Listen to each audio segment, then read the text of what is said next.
Mayor Lumpy, present. Mayor Pro Tem Barron, here. Councilmember McClellan, Present. Councilmember Smith, Present. Councilmember Franco. Here. Councilmember Swenson. Present. Thank you. And we are going to move on to the invitation. Pastor Carlos Boyd. Thank you, Mayor. Would you bow your heads with me and let us pray?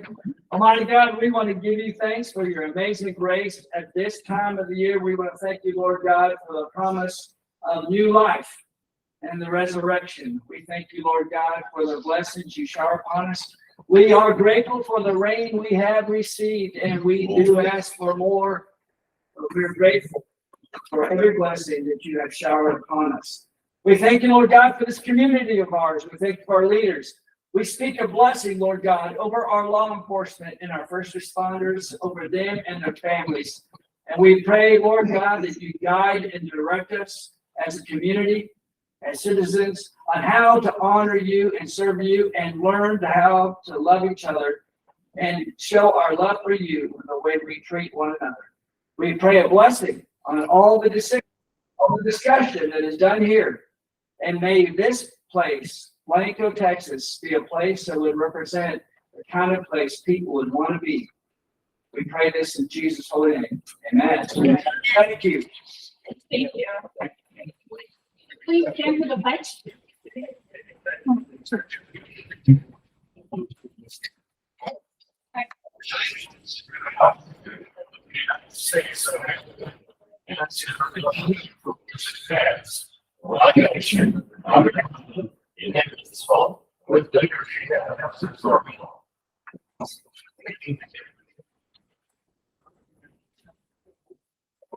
Thank you. We're going to move on to announcements. Just wanted to thank all of those who participated in the annual dress up event. It was another successful year. The city of Blanco remains on stage 2 water restrictions. There are events that are coming up around town. The Live Oak Apartments open house takes place on April 12th at 4 p.m. Old 300's Back 40 will have live music on April 12th from 6 to 8. The City of Blanco Highway 281 Task Force will be having a town hall on Thursday, April 13th, which will focus on the historic preservation aspect. It will take place at the courthouse's 2nd floor at 6 p.m., but doors will open at 5:30. The Blanco Market Days will occur on April 15th from 9 to 4 on the courthouse lawn. There will also be a toy swap that will take place inside the courthouse from 9 to 1 that day. The Blanco County Master Gardeners will have their annual plant sale at Market Days. Music in the park at Yep Park will be on April 15th from 6 to 10. Gates open at 5. The next reading between the lines will be April 16th from 5:30 to 7 at Gym of the Hills.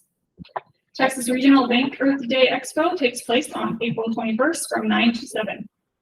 The Blanco County's Household Waste Collection Day is April 22nd from 8 to 2 and is open to all Blanco citizens. Keep Blanco Beautiful, the Blanco Chamber and the city will be hosting an Earth Day event on April 22nd at Benzel Park from 10:30 to noon. Real Ale's 27th anniversary celebration will be held on April 22nd from noon to 6. The Buggy Barnes Old Time Gospel Singing event will be held on April 29th from 1 to 4. The Lavender Fest will be held June 9th through 11th. On October 14th, 2023, there will be an annular solar eclipse. On April 8th, 2024, there will be a total eclipse and the majority of Blanco County will be in the area of totality. We are less than a year away from the total solar eclipse. The Blanco County Eclipse Task Force is actively working to help prepare for these eclipses. More information can be found at blancocountyeclipse.org. And lastly, I would like to recognize Mayor Pro Tem Barron for her outstanding service to the community. This will be her last meeting, and with that being said, I would like to present her with this certificate of appreciation, and we have some flowers for you as well. And before I do that, I just want to read the certificate, and it says, Connie Barron's dedication to the city of Blanco for her personal contributions, including her service as a council member and as mayor pro tem, these past 2 years have been greatly benefited the city of Blanco and improved our quality of life. Thank you, Mayor pro tem Barron.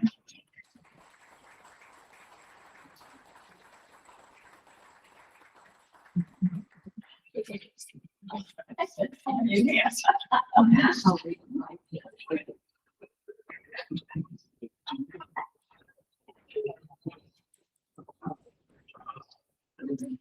Okay, we are going to move on to public comments.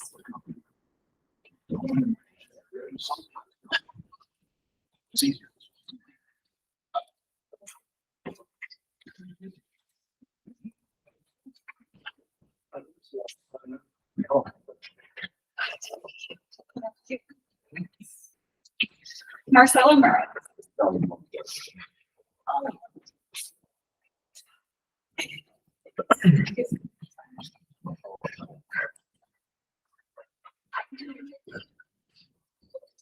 Hi there, I'm speaking on behalf on about item 13 on the agenda. And I don't have time to waste, we're calling out, but I have a lot to say. Got it? Is that better? Okay, item 13 on the agenda. I think it's time someone addressed this council on the inefficiencies of our city office, currently led by our current city administrator, since his job is on their agenda for this evening, as well as his contract. In my opinion, from what I've seen and experienced personally, our current city administrator is not the person for this job. His salary of $152,000 per year, plus 15 days paid leave, plus city paid health, dental, hospitalization, visual, comprehensive medical, not to mention retirement benefits, hotel accommodations, travel, meals, rental, everything else.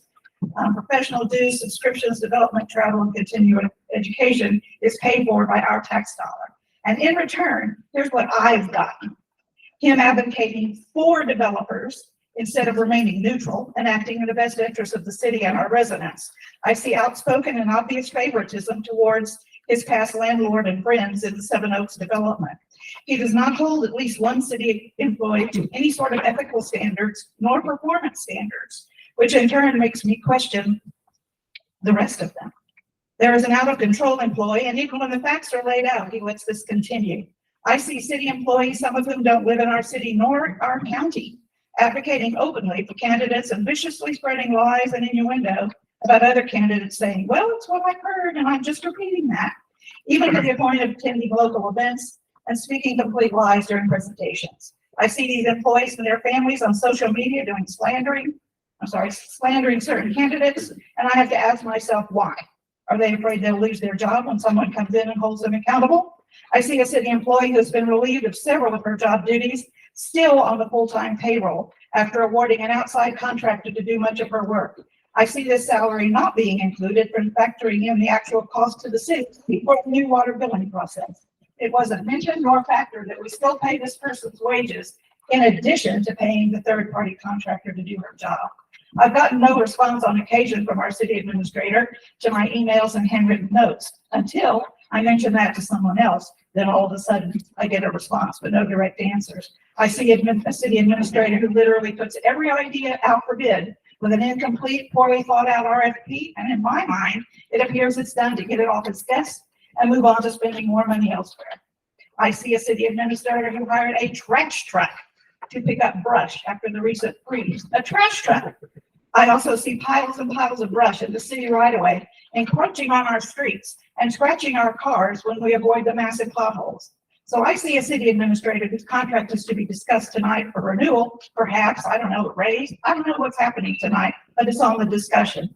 Anyone can spend money. We need someone who seeks to save money and spend it wisely. I'll yield some of my time to you if you like to speak.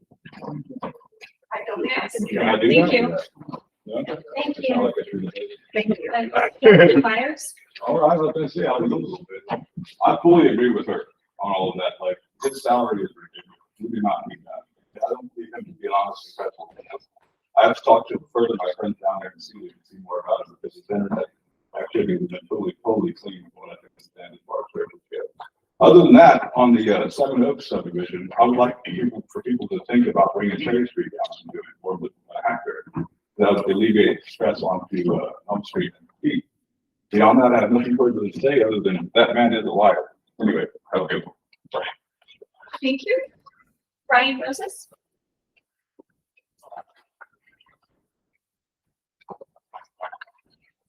Thank you, Council Mayor. Next month I'll have a bigger report with Blanco Historic Commission. I do have a few things that I'm here to speak on behalf of them on. We've had some citizens come to us with a few things of concern. One thing is the rock wall behind Cranberries. It's something we've already got an engineering study done on, and known for quite a long time as a city that's on our property and something needs to be done about it. I just wanted to bring it to council and administration's attention that it's time to make a plan about it. I'd like to see something on next month's agenda to at least discuss something. One other thing, we've had quite a few people come in and speak about the overlay. One of the big consensus on it is there's some good things to it, possibly. It's not ready yet, so I'm happy to see that's not on the agenda for decision tonight. The Historic Commission has asked for approval from the City Council to update the comprehensive master plan and Blanco Historic Preservation Action Plan. So would like to see that on the agenda possibly going forward. My suggestion for that, because we don't have an overlay right now, I believe we do need something. I think I would adopt the Blanco design guidelines and put that over the entire corridor area as temporary to make sure that we're protected, because I know that's something we're worried about is being protected through our city and not allowing large companies or anything to come and set up box stores. Also, on good note, we do have some applications coming in for new people to apply to the Historic District, Historic Preservation Commission. We definitely need new applicants. If anybody knows anyone else or themselves that might be interested in public service, we suggest that you put in an application and encourage it. And one other thing, that discovered Historic Blanco flyers coming along. It has gone into different stages, so we should have those pretty soon, and those will be delivered to the Chamber of Commerce so they can be handed out to visitors locally. Thank you for your time, Council. Thank you. Last we have Nate Cousin.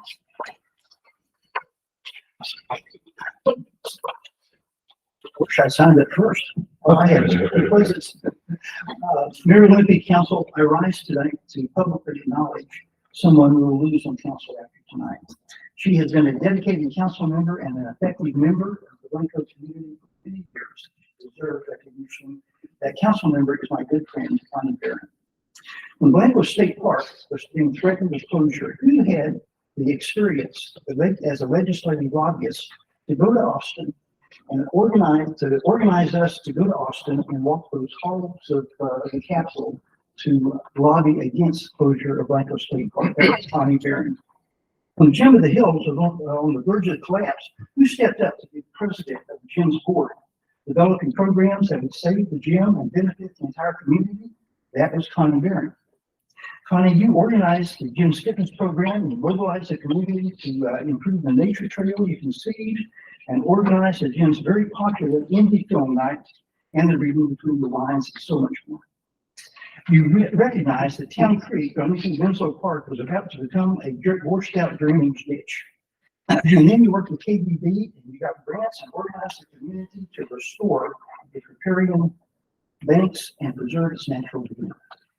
You conceived, and for 5 years, you ran Wild Woman Weekend extravaganza that generated over $250,000 for Blanco nonprofit. It's a Good Samaritan Center, Keep Blanco Beautiful, and Blanco VMS. Later, you started the Giving Goddess Initiative, wherein 100 women pledged $100 each to a single Blanco nonprofit that generated almost $20,000 over the 2 years that you did that. As a member of Blanco's Planning and Zoning Commission, you coordinated adoption of the signage ordinance that helps Arts Mountain maintain its small town character by controlling tacky commercial signage. As a member of Blanco City Council, you championed the short-term rental ordinance that protects Blanco's neighborhoods from morphing into wall-to-wall Airbnbs. And after each council meeting, you faithfully wrote a detailed summary of city issues and distributed them widely so that Blanco citizens would be more fully informed about what was going on. As the saying goes, as goes the Texas Hill Country, so goes Blanco.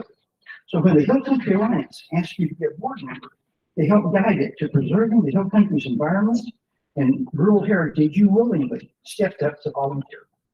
And beyond all that, you were politically savvy enough to know which state level political candidates would most likely represent Blanco in the Texas House and Senate.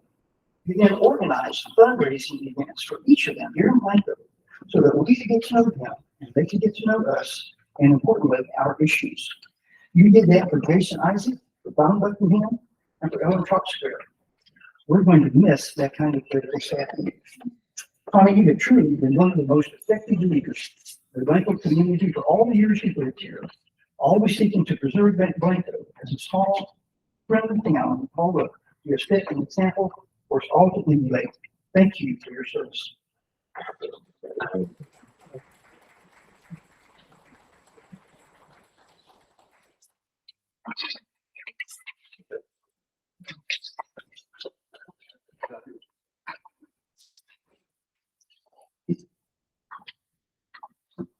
He missed the sign of the legend. It was Scotland when I got that done. But he'd like to speak, is that possible? May he sign it now? We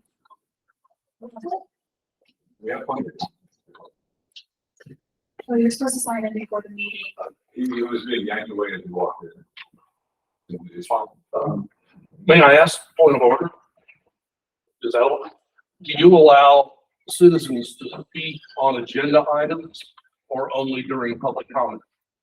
During- Some councils during allow- the public comments, and then if there's more than one, public comment signed up for the agenda item, then we will allow that. So I could possibly speak during the time that the agenda item's pulled up. Is that correct? Yes, yes. Thank you, Madam Mayor. Thank you, Council. We are going to move on to the announcement of a notice of public meeting for Reinberger, Ogden, Blair, and Sampson LLP. I'm not gonna read the whole notice, but the notice was included into the packet. So we're going to move on to the proclamations, where I will get to speak a lot. So our first proclamation is Denim Day.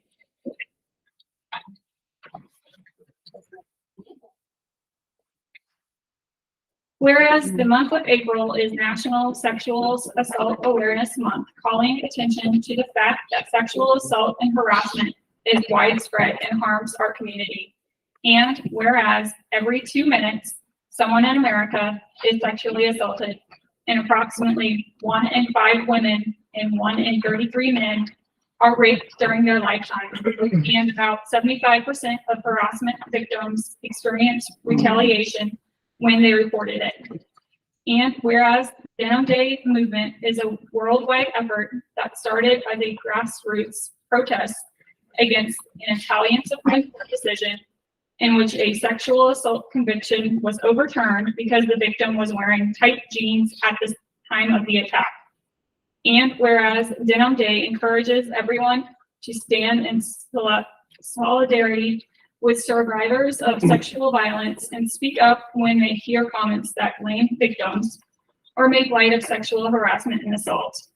And whereas together, when we change how we think and talk about the issue, we can create a culture of respect, equality, and safety for all citizens.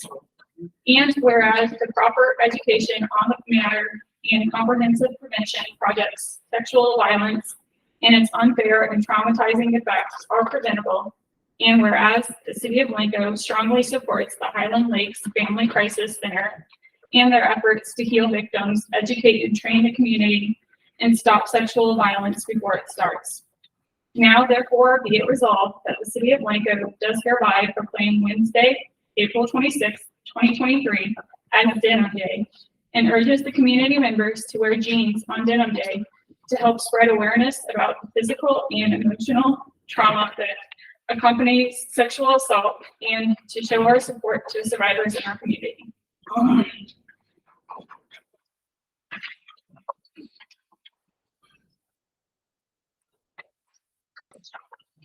Going to move on to the Public Service Recognition Week. In honor of the millions of public employees at the federal, state, county, and city levels. Whereas Americans are served every single day by public servants at the federal, state, county, and city levels. These unsung heroes do the work that keeps our nation working. Their tireless efforts are especially critical today during the COVID-19 pandemic. Whereas public employees take not only jobs, but oaths.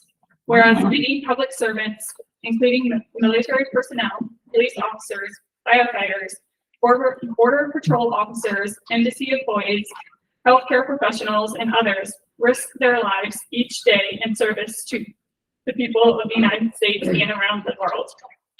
Whereas public servants include teachers, doctors, and scientists, train conductors and astronauts, nurses and safety inspectors, laborers, computer technicians, and social workers, and countless other occupations. Day in and day out, they provide the diverse services demanded by the American people of their government with efficiency and integrity. And whereas without these public servants at every level, continued reality would be impossible in a democracy that regularly changes its leaders and elected officials. Therefore, Mayor Rachel Lumpy of the city of Blanco, Texas, do hereby announce and proclaim to all citizens and set seal hereto that May 7th through 13th, 2023 is Public Service Recognition Week. All citizens are encouraged to recognize the accomplishments and contributions of government employees at all levels, federal, state, county, and city.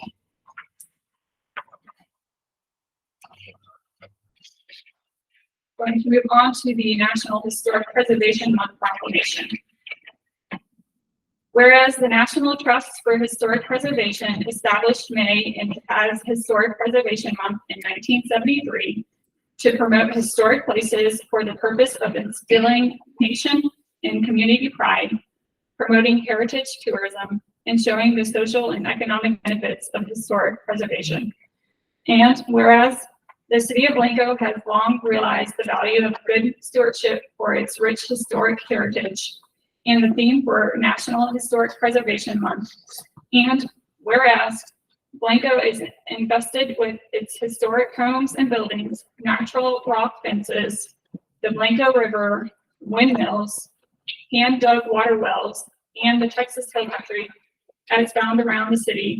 And whereas Blanco's historic markers found within the city limits, plus in the National Registry districts, known as the Square, as our local historic preservation district, it matters to our citizens and visitors. And whereas it is important to celebrate the city's natural built environments and the contributions made by dedicated citizens in preserving these surroundings, which gives the community its unique sense of place and identity. And whereas the city of Blanco supports and joins in this the National Historic Preservation Month, Blanco citizens are called upon to take the following actions. Walk Arbenzel City Park with its trail with family members and friends. Look out within the city, the windmills, starry nights, wide spaces, rock fences, rock water cisterns, and by early settlers found to be well suited to our environment, and at the historic homes, downtown historic buildings, and the base of the Blanco River to experience and learn more about the community they live in. Appreciate our historic sites, the clean, crisp country air, and the people who work to preserve them. So they are here for all of us to experience and enjoy. Shop at every single retail store and have dinner with your close family members and friends at the city square. Now, therefore, I, Rachel Lumpy, Mayor of the City of Blanco, do proclaim May 2023 as National Historic Preservation Month. and call upon the citizens of Blanco to join their fellow citizens across the United States in recognizing and participating in this special observance.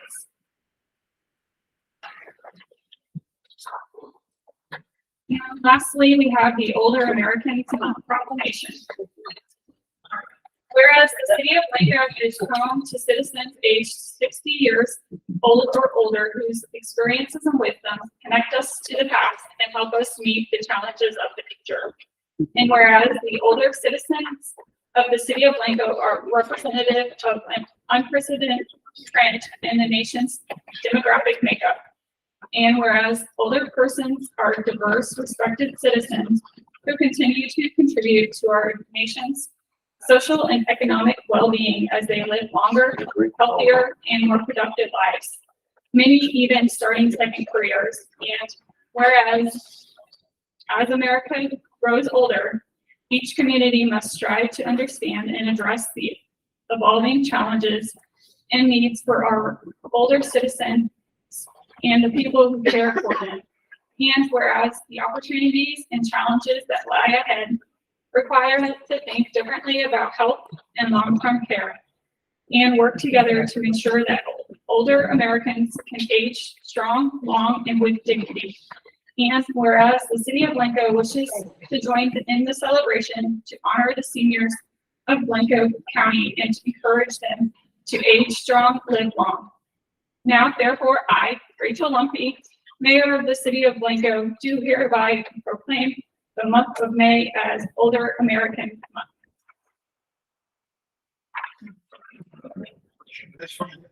We are going to move on to our presentation.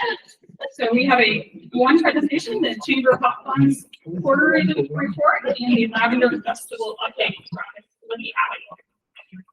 Hello, Mayor, Council, thank you for inviting me to here to talk about Lavender Festival first. Get that out of the way. So in the little packet that I brought in just before you all did, the road closures are about the same. First of all, June 9th to the 11th are the dates this year for Lavender Festival. This will be our 18th year. And we ask for the road closures as we normally do. So that is Pecan Street from 2nd to 4th and 3rd Street from 281 to Pecan Street. And we ask that we get those closed off at about 5 o'clock on Thursday on the 8th. And that is because that's when they bring the big tents in. And then at 4 o'clock, barricades can go up 4 o'clock on Sunday, and it'll look like it never happened on Sunday morning, hopefully. And I noticed that in the agenda item, it mentioned the Buyers Building, and I'm going to confirm with Ben Oakley, but we haven't used the Buyers Building actively for the last couple of years. I know that they like to be able to get in here if somebody's in really a state of needing to cool down, but we've used the courthouse for that the last couple of years. So I don't know that we need the Buyers Building, but we do need the dental park. Okay, so I'll move along to, if you guys have any questions during the agenda item, you can ask me now. Any questions? No? Okay, so I know Lori said I had 2 minutes, so I'll make this quick. I gave you a little rundown on the top sheet. I included the visitor totals for the last quarter and for this one we just finished.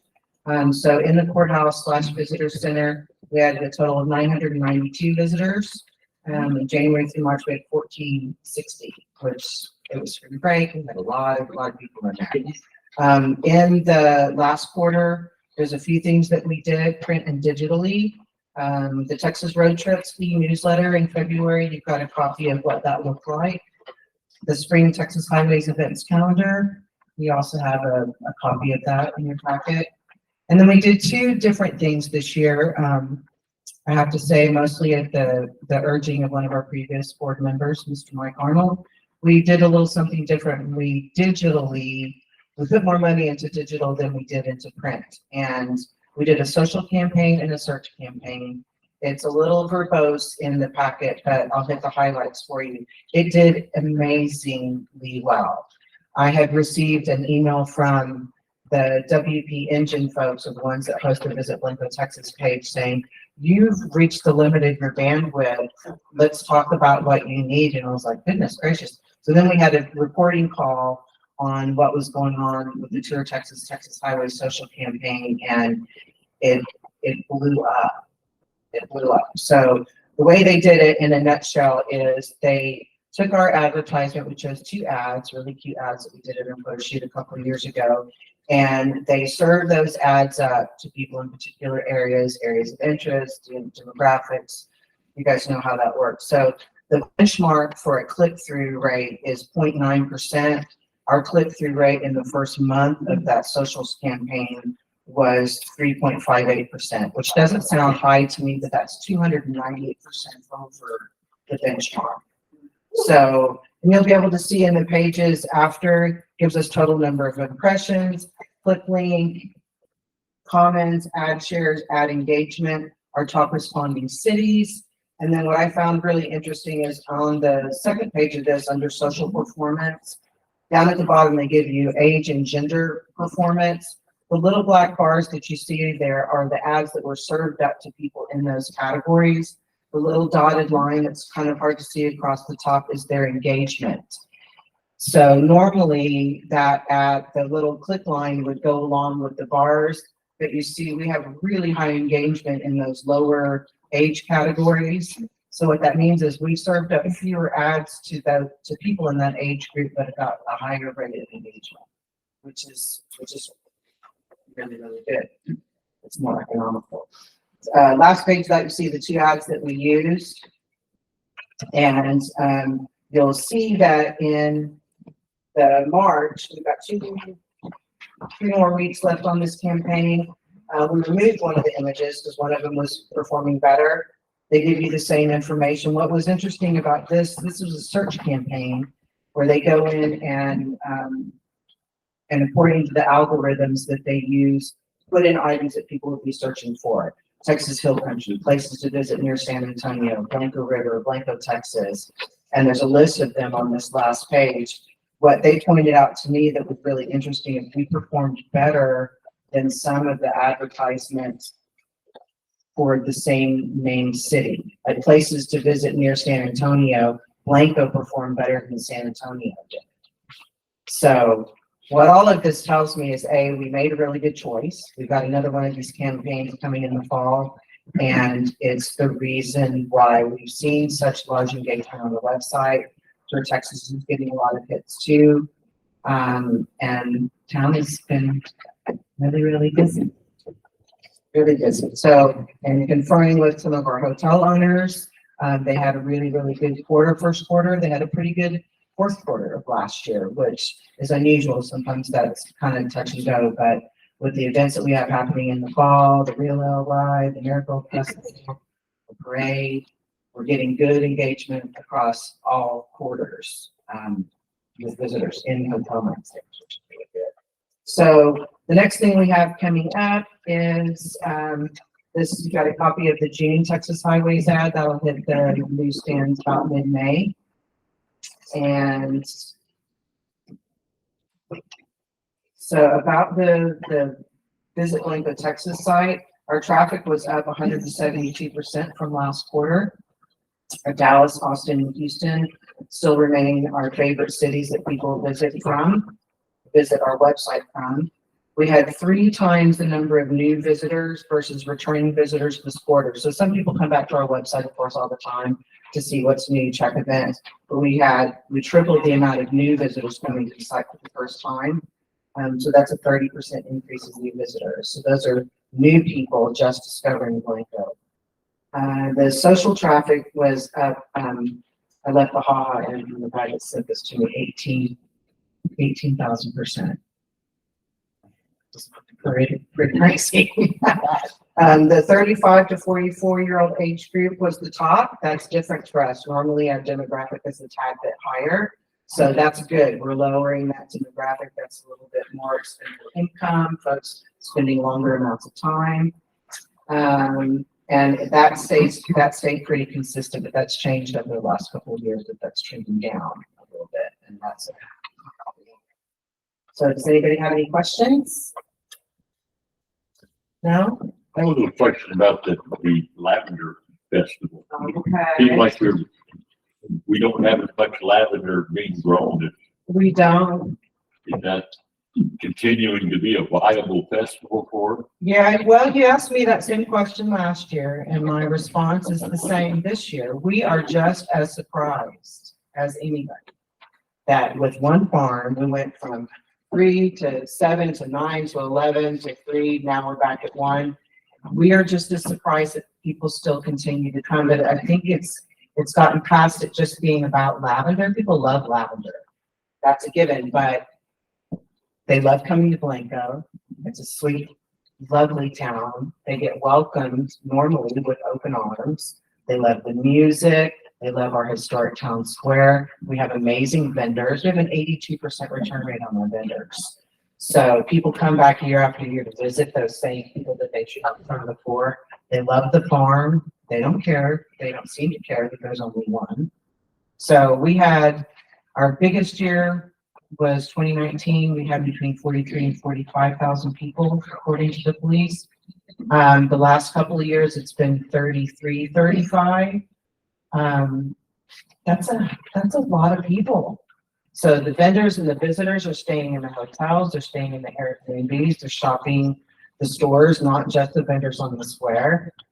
They're going to the restaurants, they're getting gas, and most importantly, they're discovering some of them for the first time in Blanco. And we show really well, and so they come back. So that's why we laugh about it all the time. That's why we continue to do it, because it's a big economic boost for the city and it's a big economic boost for the chamber. Thank you. You're welcome. Thanks for asking. Thank you. We are going to move on to the public hearing. Item 1, applicant owner First Baptist Church is requesting a special use permit for an electronic sign in a DUI zone at 1200 4th Street, property IDs 17179, abstract A0001, survey 24H Eagleston.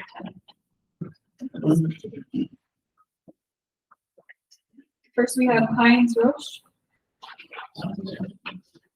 What is CUI zone? Oh.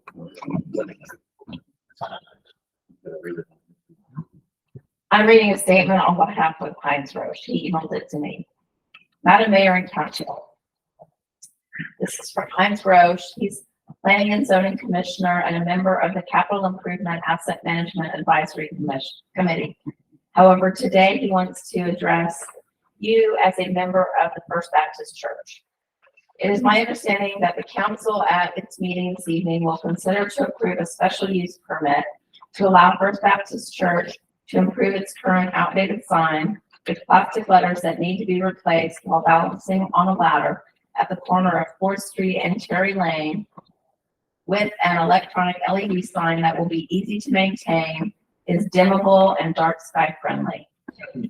The city already has a plethora of electric signs, open, closed signs. Some of them are even flashing or built the text letter by letter, ATM, vapor, etc.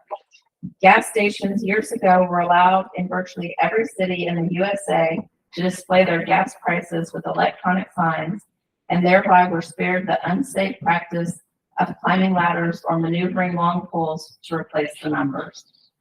The library has an electronic sign, and one business has a small rolling banner type electronic sign. Even our venerable police department avails itself of a moving electronic sign that by very nature is designed to attract the attention of drivers to bring their speed to within the posted speed limit. No sensible person this day and age would take offense at such signs. In fact, I think Blanco's sign ordinance needs to be updated to permit electronic signs within reason. I urge you to follow the unanimous recommendation of the Planning and Zoning Commission to approve the special use permit to allow FBC, First Baptist Church, to install an electronic version of the sign it already has in place, allowing it to safely and timely inform the general public of what is going on at First Baptist Church. Thank you to the council for your outstanding and exemplary service to the city of Blanco. Heinz Roche. Thank you. Thank you. Wayne Boswell.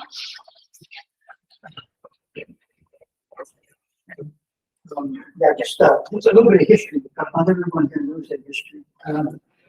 Once upon a time, PEC put big banners across the street. They came and they said, no, we're not gonna do that anymore. Instead, we're gonna give all these little towns $20,000 so they can buy electronic tangible copy signs. Griffin Springs told them to go away. Be nice. Blanco, however, the council considered that. I argued against it because I thought those signs were tacky. They would make us look like some suburban shopping strip. And it was against the Blanco signage ordinance. Well, the current Blanco city attorney said, well, the city's not bound by its own ordinances, therefore we can do it. And they did. And the sign that is up in front of the library, that doesn't belong to the library, that belongs to the city of Blanco. It's there because the council bought it and put it up there. This is an inflection point. If the council decides to do this, I like that, there should be one. I got Baptist friends. So it's nothing against that. Does the council want to change the signage ordinance? If we do, if you grant this one variance to the signage ordinance, well then what about the next one that comes out, and the next one, and the next one? If council decides we don't want a prohibition against electronic signs except for service stations, well then we need to change the ordinance, not create any more variances. Thank you. Robbie Robinson. Thank you for letting me speak. I'll make it quick. First of all, I want to thank every one of you for your service to this community. I know and probably don't realize the time that's spent serving in your capacity, and we certainly appreciate it. You wouldn't do that if you didn't care about our community, and that's exactly why I'm standing here, is because I care about this community also. I raised my two boys here. One that graduated in 17 from Blanco High School and one in 8. I've got my office, my real estate office in the courthouse just right over here. And have served the Hill Country as a realtor for 28 years. I care about this community, and so does FBC. FBC meaning First Baptist Church. We particularly strong in serving our youth. And having two of those that came through this community, and having those folks over at FBC, even before I became a member over there, pour into my youth is certainly something that I appreciate. How does that tie into what you're voting on tonight? Understand we want what you want. We want a good, strong community that cares for one another, that serves one another. And we're just simply trying to serve our community better by updating our facility over there. We've had that same sign forever. We're just trying to do the best we can to serve our youth, to serve our seniors, to serve everyone in need, along with a bunch of other fantastic churches in this community. You had a pastor speak up here, or do our prayer, who is a personal friend. They're doing a fantastic job at the Methodist Church serving this community. That's what it's about. It's about joining together and making decisions that make common sense. And I think approving this sign is not going to change any feel of that we have, that we enjoy here in Blanco, this Hill Country feel that we all enjoy. It's just a good common sense decision to prevent from having someone, usually one of our seniors at our church, get on a ladder and climb it and change the message. That's all we're trying to do. We're trying to update, keep up with the times, and have a safe scenario. So again, thank you for your service. Appreciate you, and thanks for your talk. Thank you.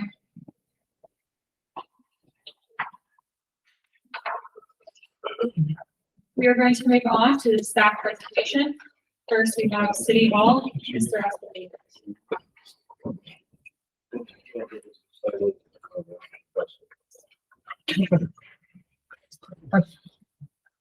Mayor, council, residents of Blanco.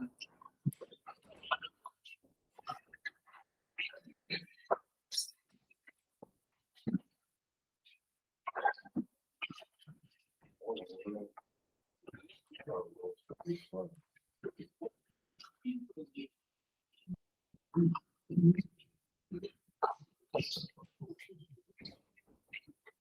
the wrong one. Yeah, it's multiple years up, I don't have a license, I guess.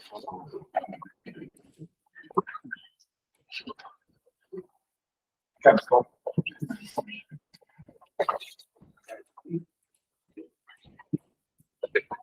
This will be a pretty short one, next page.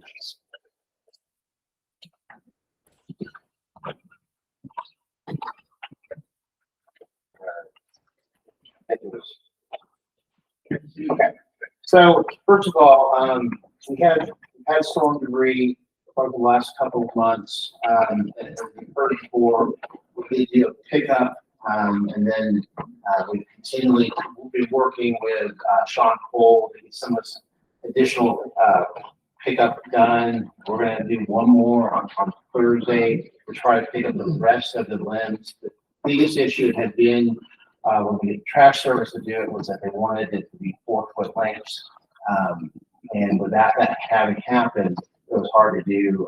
Sean will hopefully be able to take the rest of it.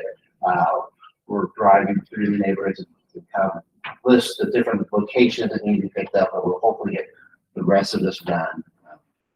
For the most part, the idea is that residents should be working with everybody on doing this, but we will try to get this one done. Pavement restoration. So I know there's been a lot of conversation about it and why we're doing it and why we had to do it this way. So first of all, to let you know, many of these streets are 40, 50 years old. There has been basically been full patch through the years.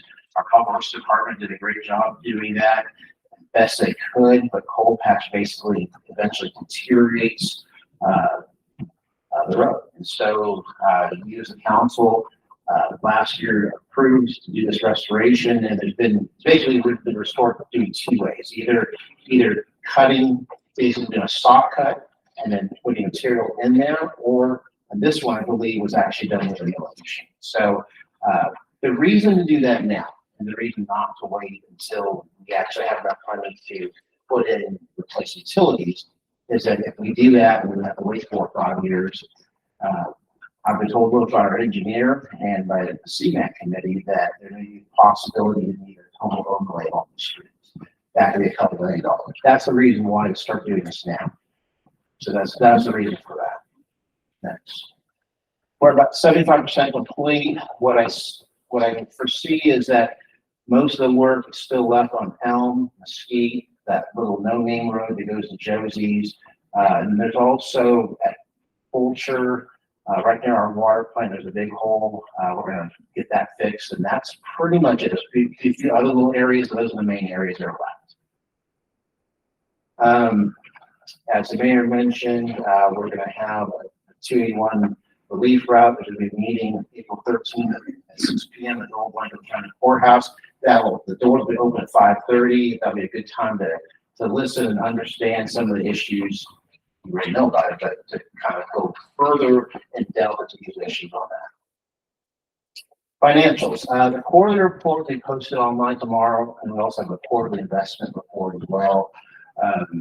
As you know, we're using Texas Class. We're also using Texas Regional Bank. For Regional Bank, which is basically a checking account with 3.1% interest from Texas Class. We're getting anywhere to bounce around between 4.9 and about 5.0. And our council, you hired me, and I'm very appreciative of that. Thank you very much. Next month, it might be a little bit different, but I really do appreciate it. Thank you. Thank you. Thank you. For another question. If residents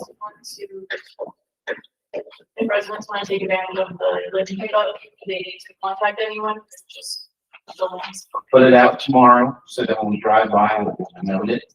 So put the limbs out as quickly as you can, because we're going to pick up on it.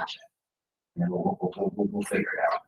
Okay. So do we have a chipper or anything that could, because I know some of that stuff is longer than probably a regular trash truck can handle. So I don't know if Sean has a chipper. The city is not using a chipper at this point. Sean may have other equipment that we don't have. He'll pick up what he can to the best of his ability. But the city had a shipper, understanding is it's not currently working. On the relief route for 281, do we really have any say on that, or does TxDOT, will they be making that decision as to where that might go and when? I just So- wondered if we have any say at all. So we do have a say. There's gonna be 5 routes that will be depicted, one's gonna be, just keep it as it is, and the other will be 4 different specific routes. That, once, and basically the TxDOT is going through the studies, the environmental studies, and at some point, I think some point next year, they're gonna come up with these 4 ideas, these 4 routes, give it to the city, and the city will need to get the citizens to be on board with it. So that's the plan, and in a nutshell, is you're gonna have 5 options, and then they don't wanna get involved with politics, they want the city administration and the council to work with the presidents on picking the proposal. Thank you. Thanks. Thank you. Next, we have the police department, Chief Rubin.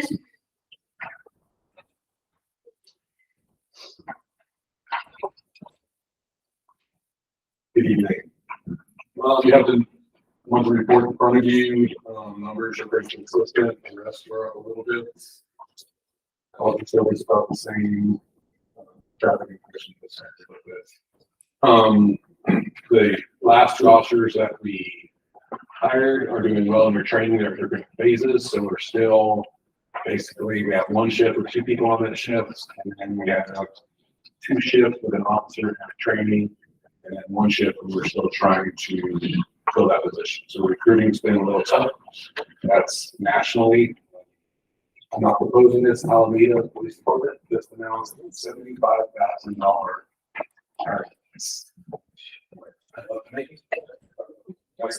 Allocated help. I mean, it's not apples to apples, but I'm just, it's a national issue right now. But we're doing well. We're in a lot better position than a lot of departments are. So yeah, that answers your question. Yeah. And that goes to adding that other officer to that shift. It's, instead of 1 officer being on shift and being tied up on calls, there's still someone who's able to do more proactive traffic. So that was our goal. Thank you. Seymour, Mr. Behrman.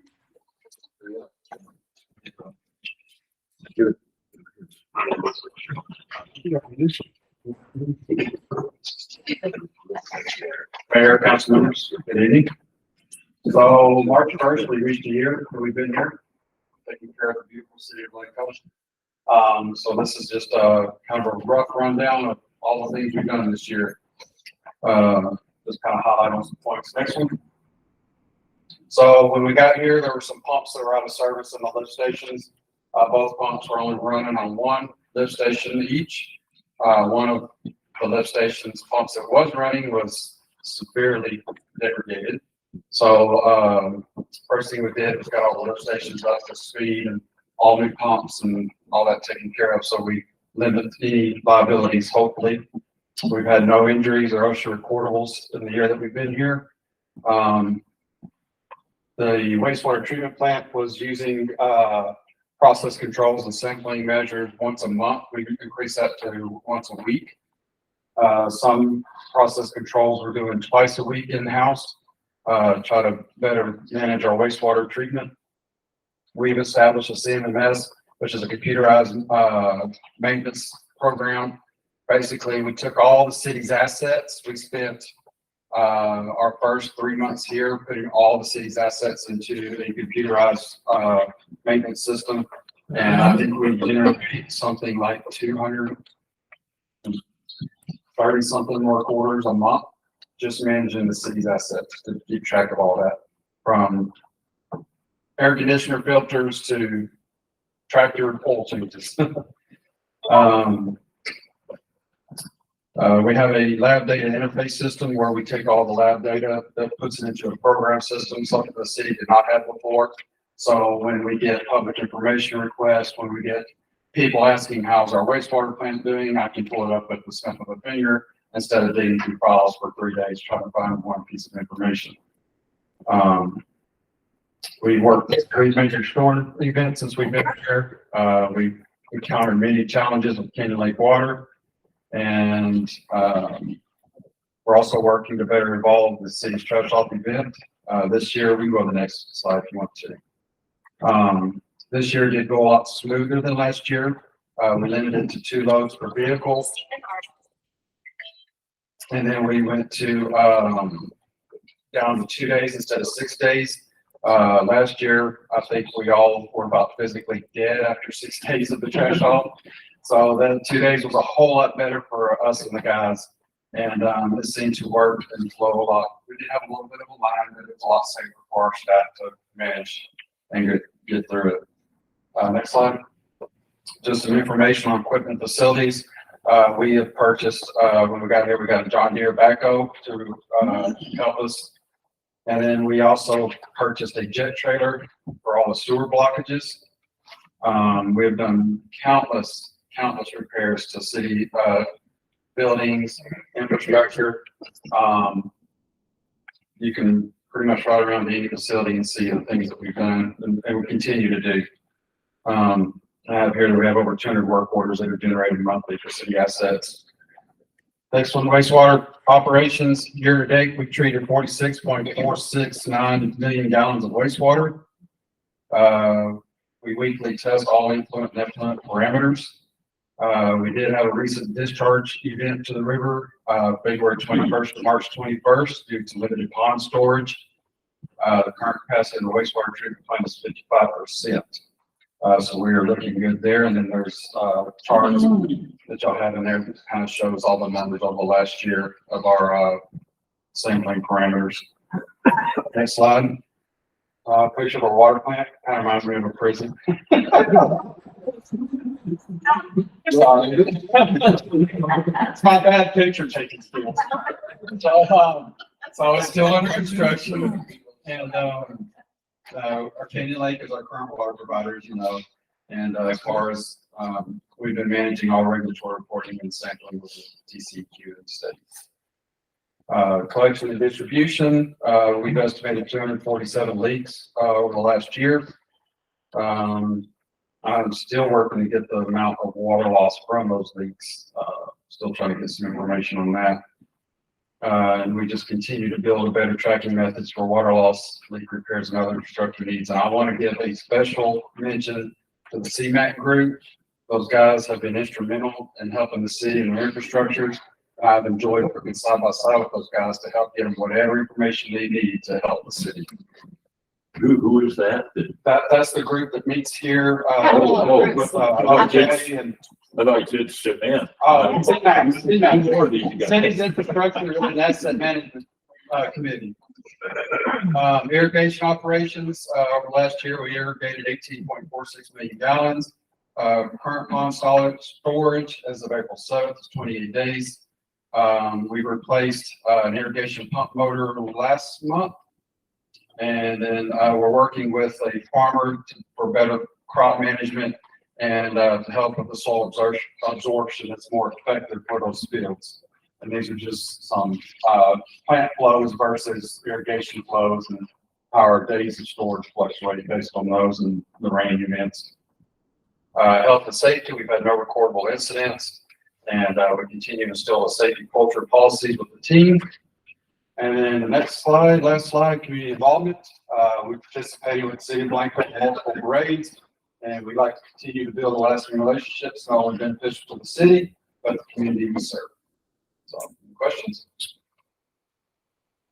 Thank you.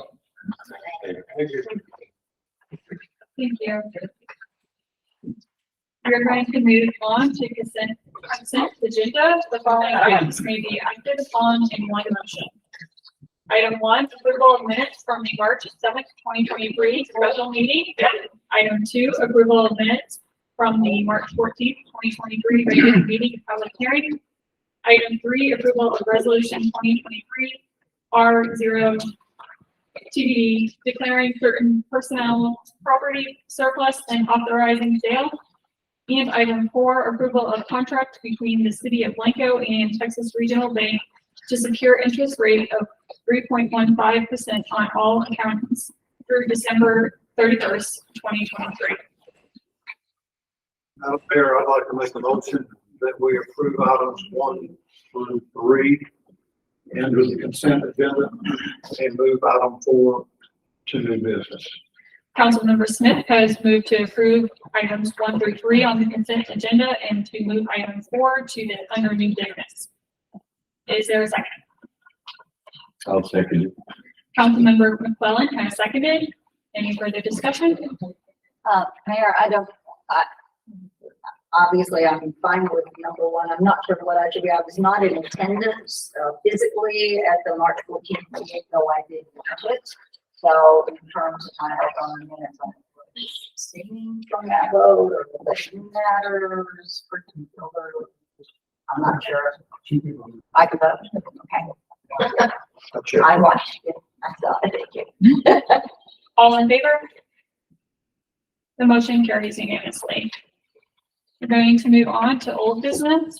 Item 1, consideration, discussion, and take possible action on approval of special use permit for the C1 zoning for 808 Main Street.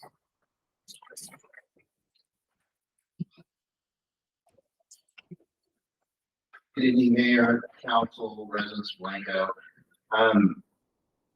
So Bill 4.2, as you can see, requires a special use permit be approved by City Council for vehicle sale rentals within the C1 district. In February, actually January, this request was made. February, it was heard by P&Z. Among these requested items was a revised site plan to show ingress and egress, to also show proof that Zach was talked to TxDOT, and as well as showing where the vehicles would be placed for viewing and where the parking would be.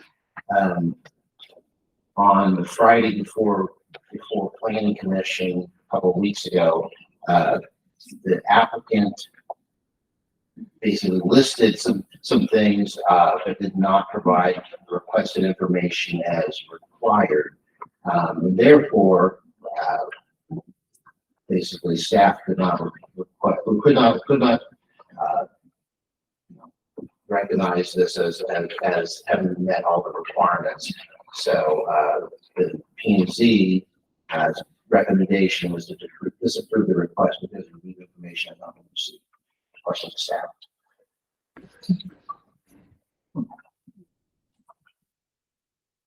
Is there a motion?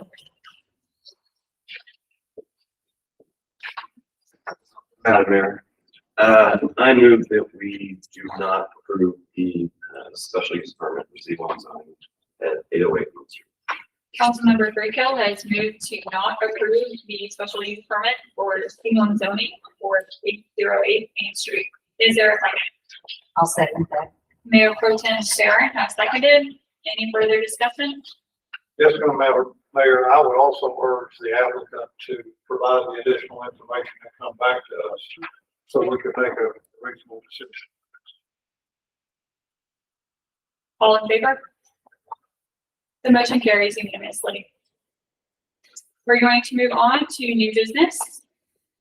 Item 1, consideration, discussion, and take possible action on approval of special use permit for an electronic sign in a GUI zone for 1200 4th Street. Thank you, Mayor, Council, residents of Blanco. This is variance to allow electronic sign that's prohibited in 5.1C.008 electronic changeable copy.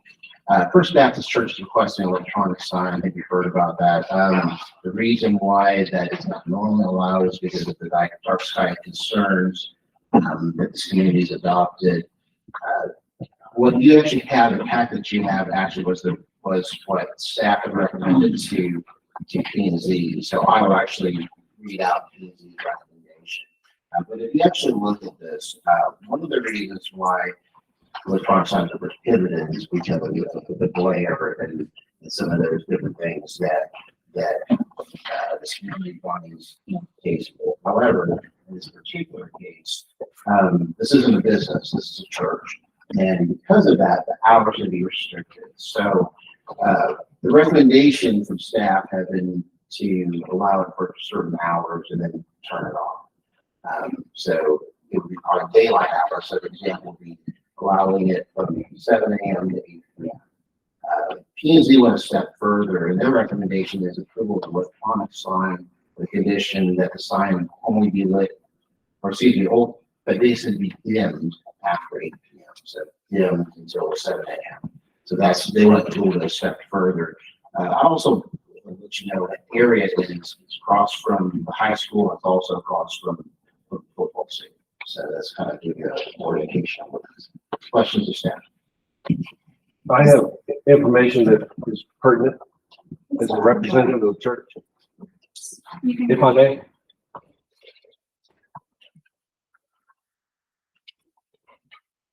I'm just a representative of First Baptist Church. My name is Eric Parr, and I'm sort of heading up this sign project. And we appreciate and agree with Wayne's comments. We are supportive of the dark sky status like now.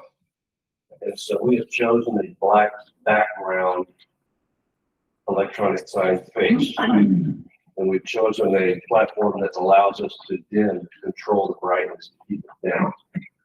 We also will not have any scrolling messages, which I think is kind of what the sign ordinance is trying to avoid. Video messages or scrolling messages are distracting the driver, annoying to a lot of people. We're going to have simply letter messages that won't scroll or move or anything like that. So, we do have, and we are willing to comply, obviously, with the hour limitation that they want to put restrictions on us for the amount of time that the sign is on. Once again, it's a liability, a safety issue is one of the primary concerns, and also minor point, but we are using the existing concrete base and the existing steel structure. All we want to replace is the face and internal components of the sign. So it'll look very similar to what it looks like right now. So, any questions? I've got a couple of questions, if you don't mind, and I appreciate and understand what you're doing, and the vinyl letters are not antiquated. So, I guess it is inconsistent with our ordinance, and the sign size is large. I mean, it's 40 square feet. And that is one of my concerns, and I would like to work with you to find a resolution that was be beneficial and still, I don't want to open a door and give an exception, and then that's used as a precedent for a protocol for additional requests. And that's my main concern. But I am supportive of you having some form of electronic control over your letter. So that's it, I guess. What do you do at night, if you're gonna have a wedding and you've got your signs are on?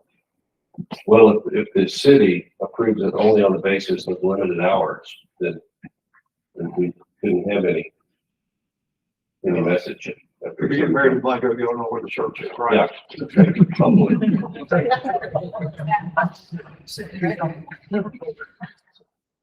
Thank you. I think you addressed one of the concerns that I had with the scrolling and the messages. I'm reluctant to turn our main streets or entries into town and main streets with all kinds of glittering signs and make it look like Las Vegas or something.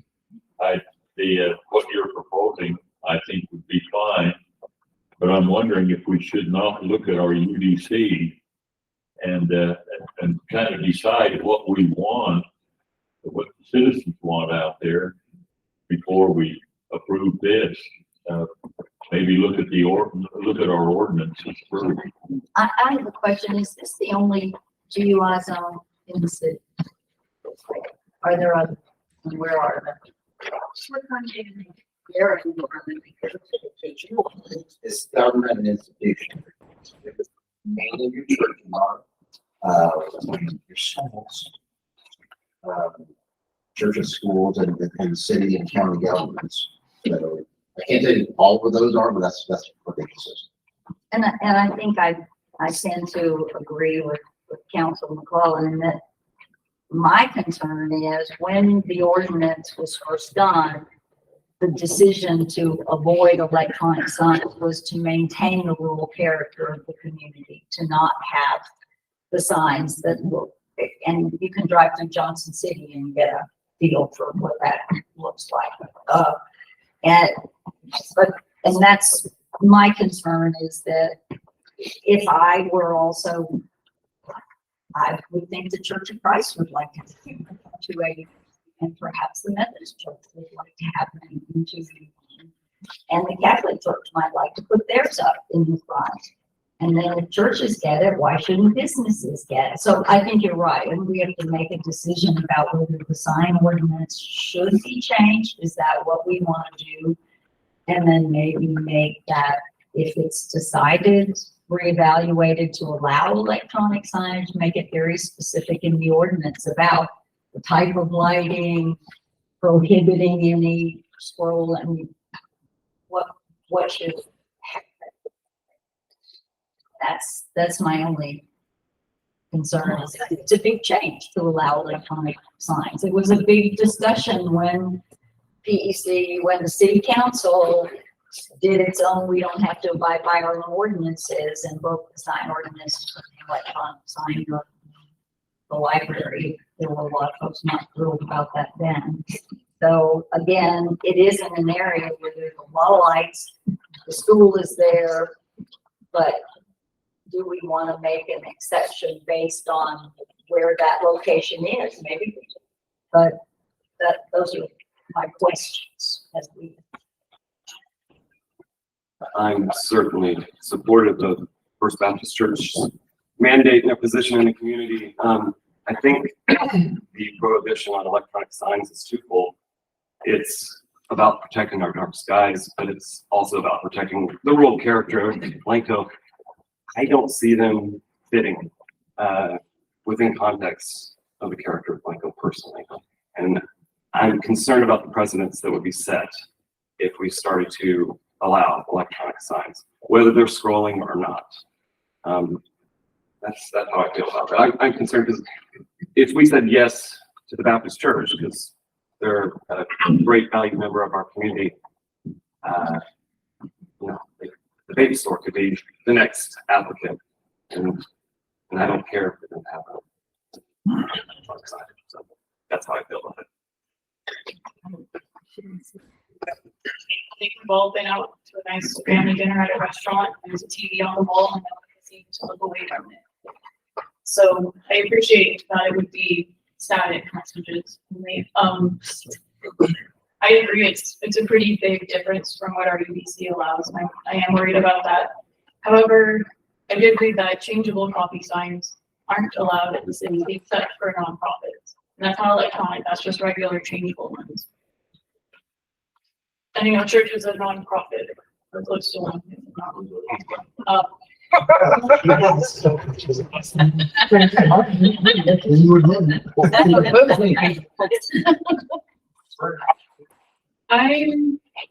I drove through San Antonio last weekend, and I noticed a lot of these electronic signs, and they are very bright. So I was wondering if we could have some sort of a brightness maximum. And then do you think if there's a maximum brightness and it's static only messages, it might not look that different from a regular street? I'm concerned about what it would be like at night to not have it lit at night. I think it's really important to not have it lit at night because that conflicts with our dark skies. And they also share the concerns if we approve it for one person, then every business has it. So I think it's a tough decision.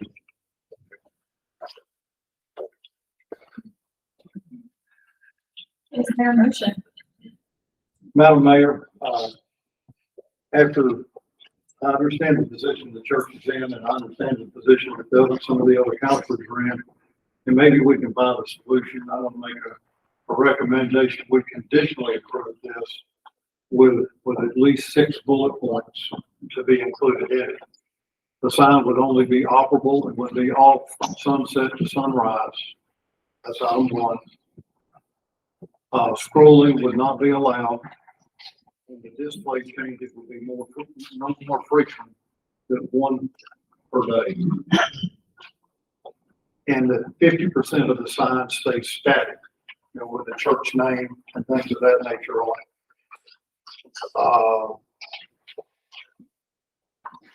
And to address the brightness, the city staff will come up with a brightness requirement to be determined that will be palatable both fitting in the owner. And lastly, that this ordinance be reduced to an engraved placard that be placed on the side of the sign. The churches and city councils are the changing staff and a changing guard from time to time. And I think it'd be beneficial to have that posted. Okay, we have a motion from Councilmember Smith, conditionally, and the first one is to operate only between sunrise and sunset. Have no rolling sign, display the display changes only once per day. Have it 50% stay static, and have our city staff come up with a brightness requirement and have a engraved placard On it on it with a copy of the ordinance. with a copy of these conditions. with a copy of these conditions. Is there a second? I'll second. Councilmember Swenson has seconded. Any further discussion? Just a little concerned about that. This is gonna be quite an investment for that church. If we go ahead and approve this and make the investment, then we discuss an ordinance later that I don't know if that's, They would be grandfathered. Okay, they have vested rights, Councilman. what's They that? have vested rights by virtue of your approval. If you approve this motion, and subsequently change the ordinance, this would be grandfathered in under that ordinance. So you wouldn't be, without their agreement, you wouldn't be in a position to change, what you granted them.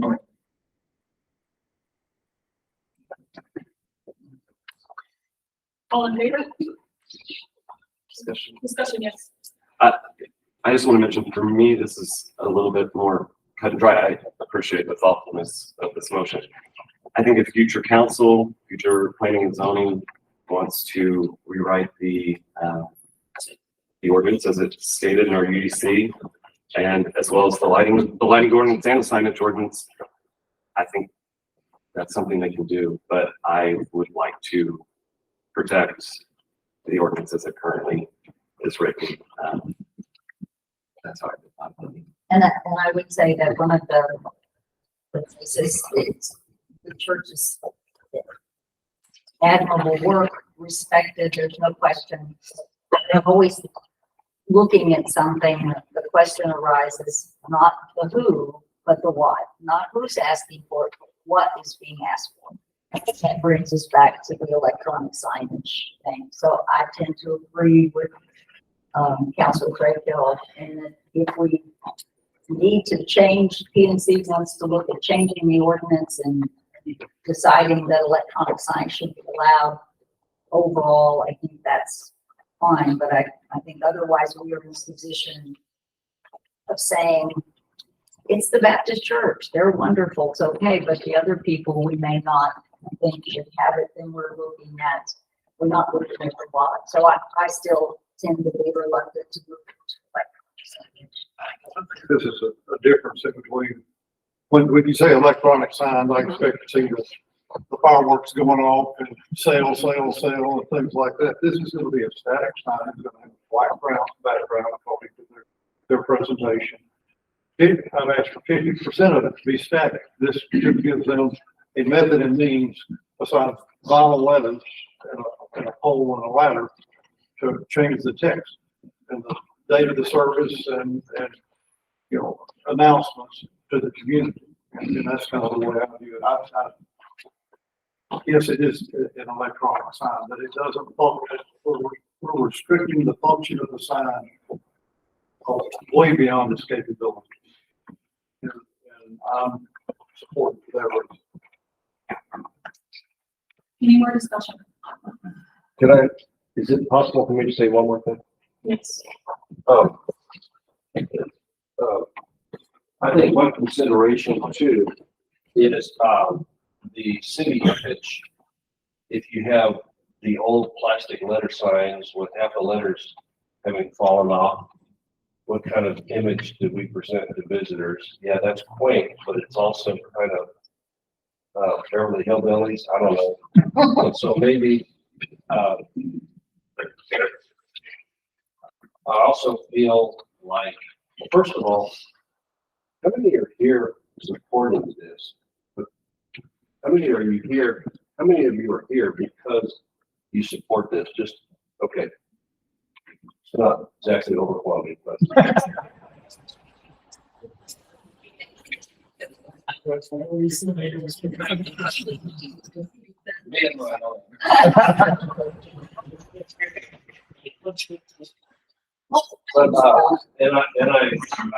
appreciate the very difficult work of the city council with regard to maybe modifying the sign ordinance, because it's kind of like when automobiles came and we don't want those noisy things on our roads. I think that electronic signs are absolutely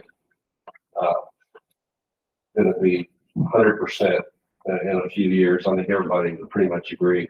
And here again, just to reiterate, we have in honor of the dark sky situation and of the desire of the city to maintain the small town atmosphere. That's why we have chosen black background and the low lumens, brightness, and the static message. All in favor? Request. I just got off at the church council at the Lutheran Church, and the issue came up moving each time. I talked them out of it because it's not, they wanted an electronic sign.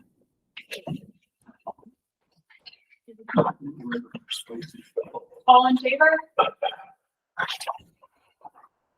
All opposed? The motion does not pass. We're going to move on to item 2. Consideration, discussion, and take possible action on approval of resolution 2023 R02D, adding an honorary name to 3rd Street by the addition of the name Nelson Way, and directing the city administrator to take steps to obtain and affix an appropriate honorary sign.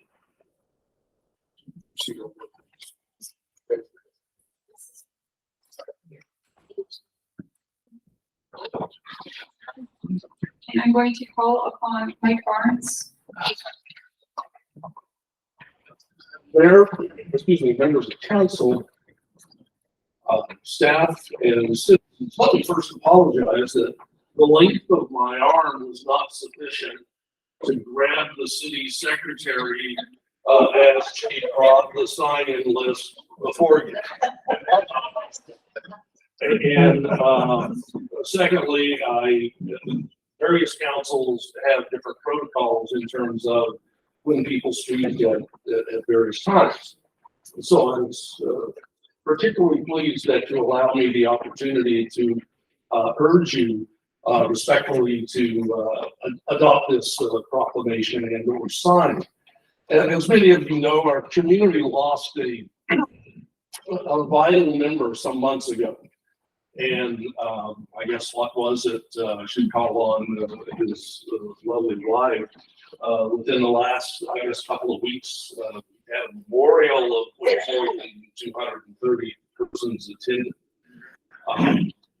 This gentleman is a fixture in our community. in many ways. When I officed in the courthouse those years, I sat and I watched my Nelson's run to the post office. When I left the courthouse, I joined in his celebration of the Picker Circle. Many of you have attended that and have enjoyed it. I won't take up much of your time. I appreciate you allowing me the opportunity to at least support this measure in respectful image. So, thank you very much. Appreciate your consideration.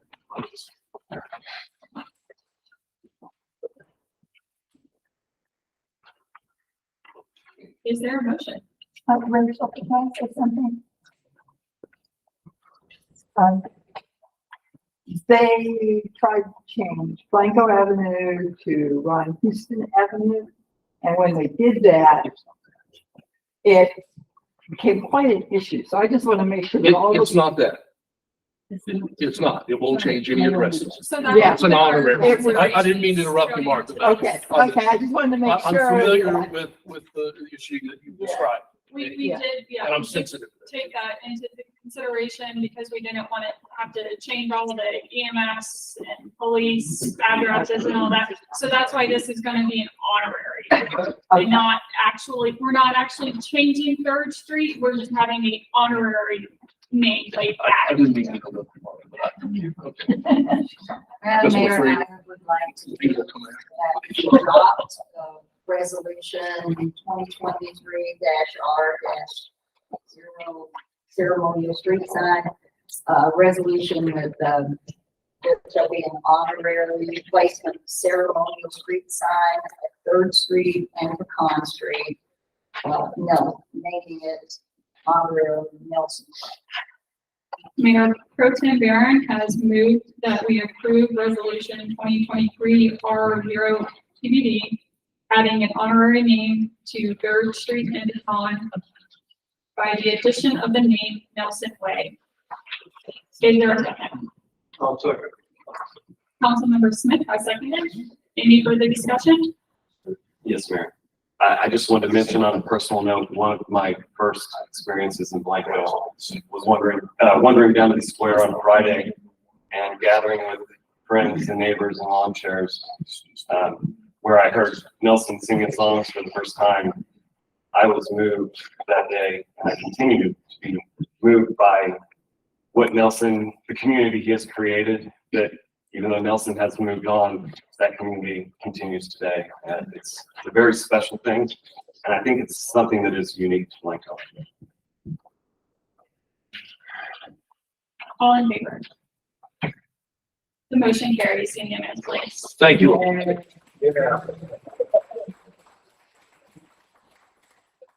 Okay, we are going to move on to item 3, consideration, discussion, and take possible action on approval of a collection contract with Lineberger, Bogan, Blair, and Sampson LLP to collect delinquent municipal court copies and pay person to Article 103.0031, Texas Code of Criminal Procedure. I'm gonna attempt to kind of explain this and then Tim can probably help me here. Items 3 through 5 can be pretty much combined. This is basically the RFP that we sent out a couple of months ago for collection for municipal court. And so Tim will kind of explain what the 3 are and then the attorney for parts collection. Yes, this is just implementing, council, this is just implementing a decision you've already made. There are specific statutory requirements, lengthy, as you go to the legislature, and particularly on contracts of this nature where you're collecting taxes. There's specific items that must be approved. So I would like to suggest that, Mayor, without objection from council, that you combine 3, 4, and 5 in one agenda call. You might call 4 and 5. Is that okay? I have no objection at all. And let council discuss this if need be, or make one motion to approve all 3 items, 3, 4, and 5. So just so you know, item 4 is consideration, discussion, and take possible action to adopt resolution 2023-R0 TBD, authorizing municipal court to add a 30% collection fee pursuant to Article 1030031 Texas Code of Criminal Procedure. And item 5 is consideration, discussion, and take possible action to adopt memorandum approving contract with Lineberger, Govan, Blair, and Sampson LLP. Adopts the action approving the contract. So those are the 3 items on the agenda regarding this. And Ms. Pickering is here if we have questions. I agree with, Tim, with the city attorney here, Tim, that a lot of this is redundant, but in 2019, the Texas Government Code was amended, requiring, cities to have the notice of a public meeting posted. We discussed that in our, meeting a week or so ago, and also to, adopt this action approving contract. It's all a bunch of, we feel it's a bunch of silly hoops that we have to jump through, but it's required under the government code. And, so we're just asking you to approve all of these things so that everyone's in compliance with the government code, section 2826. Is there a motion? Because I feel like we already did this, maybe I should admit that, but, I'm gonna move that we approve, new business items number 3, 4, and 5 in relation to our municipal court collection of fees. Councilmember Grayfield has moved that we approve items 3, 4, and 5 under the new business. Is there a second? I'll second. Councilmember Smith has seconded. Any discussion? I just have a question here on the addition of the 30% collection fee. That's the, who pays that fee? That fee is paid by the delinquent offender, so to speak. So the city doesn't pay that, and that's basically how we're paid. It's like a contingency fee.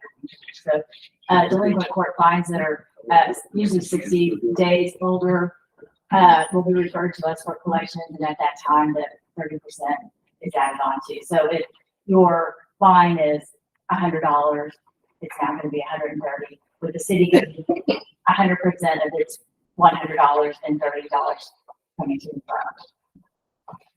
Thank you. All in favor? The motion carries unanimously. Thank y'all very much. Thanks for coming. Yeah. Oh, yeah, absolutely. Appreciate it. Yeah. We are going to move on to item 6. Consideration, discussion, and take possible action on approval of an ordinance authorizing the issuance of City of Blanco Texas Limited Tax Note Series 2023, approving a county registrar agreement describing the form of the note, levying ad valorem tax to pay the note, awarding the sale thereof, and enacting other provisions relating thereto. So this is gonna feel like you've heard this before, because you've heard parts of this, and we talked about this a couple months ago, actually doing the tax note. It's a Craig Cunningham, our financial advisors here, so Bart Fowler, who's our bond counsel, so I'm gonna let them kind of explain it, and you should have a packet from. Looks like this. Good evening, Mayor, members of the council. My name is Craig Cunningham. I'm the G.A. Davidson and Company, the president and representing the city since about 2015, the financial advisor. We came before you, I believe it was in February, maybe Jim Stone. Jim Hills. And we talked at that time about a tax note. I believe this is to replace a lift station. It's in the floodplain. It is. And in connection with that, city also applied for and received a grant, but in order to use the grant and apply the grant, they had to also have their own matching funds. So the purpose of this tax note is to provide this matching fund to provide the necessary capital to get this done as quickly as possible. So A, you don't lose the grant, and number 2, we can get the lift station done in flood zone as quickly as possible. So that's the need that we're meeting.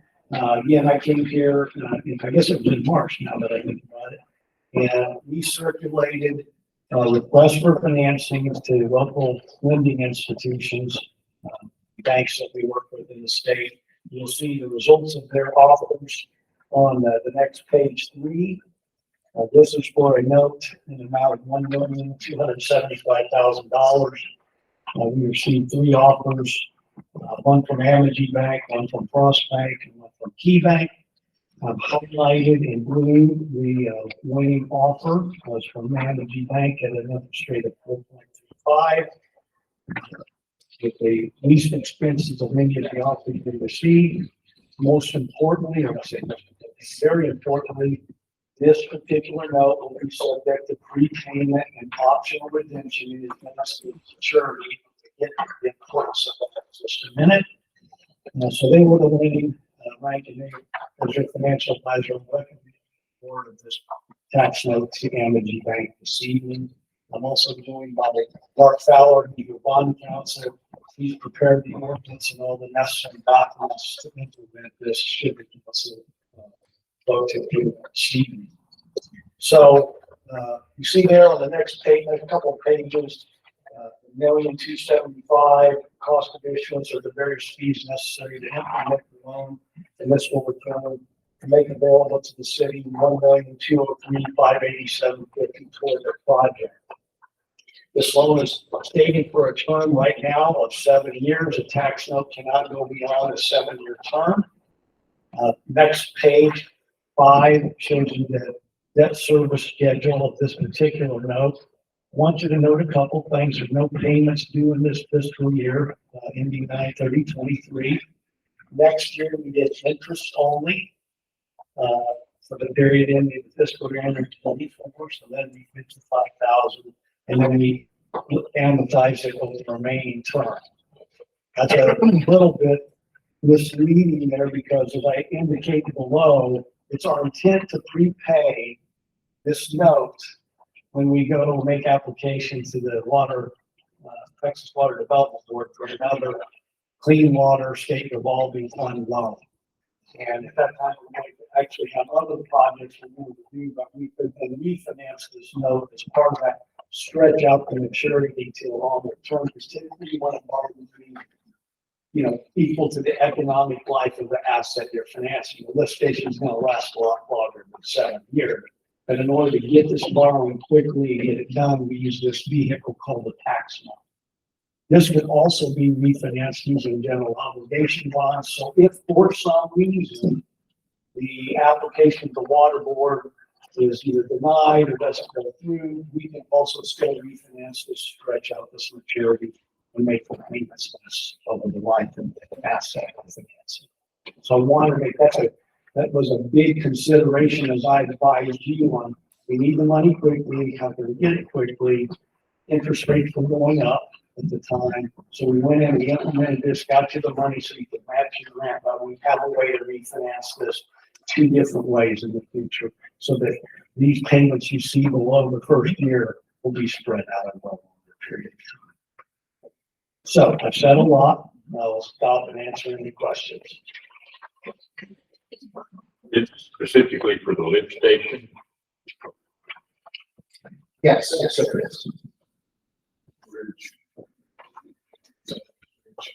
We didn't make the first cut at the water development fee this time around, but we weren't that far down. Unfortunately, a board would wait to get the word from the next time around, but folks who've been helping us with those applications are very optimistic that we will make the cut on the next allocation of funds. So it's our hope that we will get that and we'll be able to pay this off, and that will be great. Get it done sooner and just pay it off with the money we have for. But the biggest concern is the condition that lift station is in, and without getting it done, and we would not only lose the 300,000 grant money if we don't have it to support that, so it will cost us more there too, which is how we want to do it. If I can mention, that's the reason why Craig mentioned it in his tax note, because it's a 6-year note, but we hope to have that refinance with the Water Development Board money. So you get 2 buckets of money, TDA grant and this tax note to pay for the lift station. I guess the longer we wait on this, probably interest rates are probably gonna be going up. Cost of materials as well, so. Right. And I just want to reiterate, want to confirm, we are in communication with, the Water Development Board to make sure that all of our actions that we're taking in this are going to be consistent with qualifying for funding on this project as coming and giving us the funding. So twofold, Bill Moriarty, who's our engineer working on that, has been working with Texas Development Board to make sure of that, and we've also been talking to owners, who's a manager there. Just want to be sure. Staff estimates.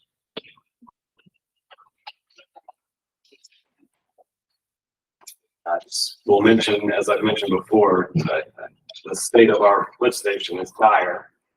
Kind of personal feel with it. And this is another one I feel like we've been talking about for a good while now. Is there a motion?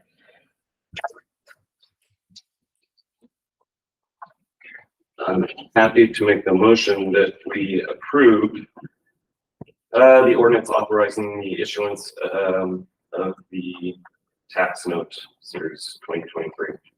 Approving paying agent, register, agreement, prescribing, etc. Councilmember Draco has moved to approve an ordinance authorizing the issuance of the City of Blanco, Texas Limited Tax Note Series 2023. Is there a second? I'll second. Mayor Pro Tem Barron has seconded. Any further discussion? Later, I will excuse myself. All in favor? The motion carries unanimously with Councilmember Smith abstaining. We are going to move on to item 7. Consideration, discussion, and take possible action on amendment to City of Blanco Code of Ordinances, Section 210001, to provide for additions to future City Council meeting agendas by written and joint request of any 2 City Council members.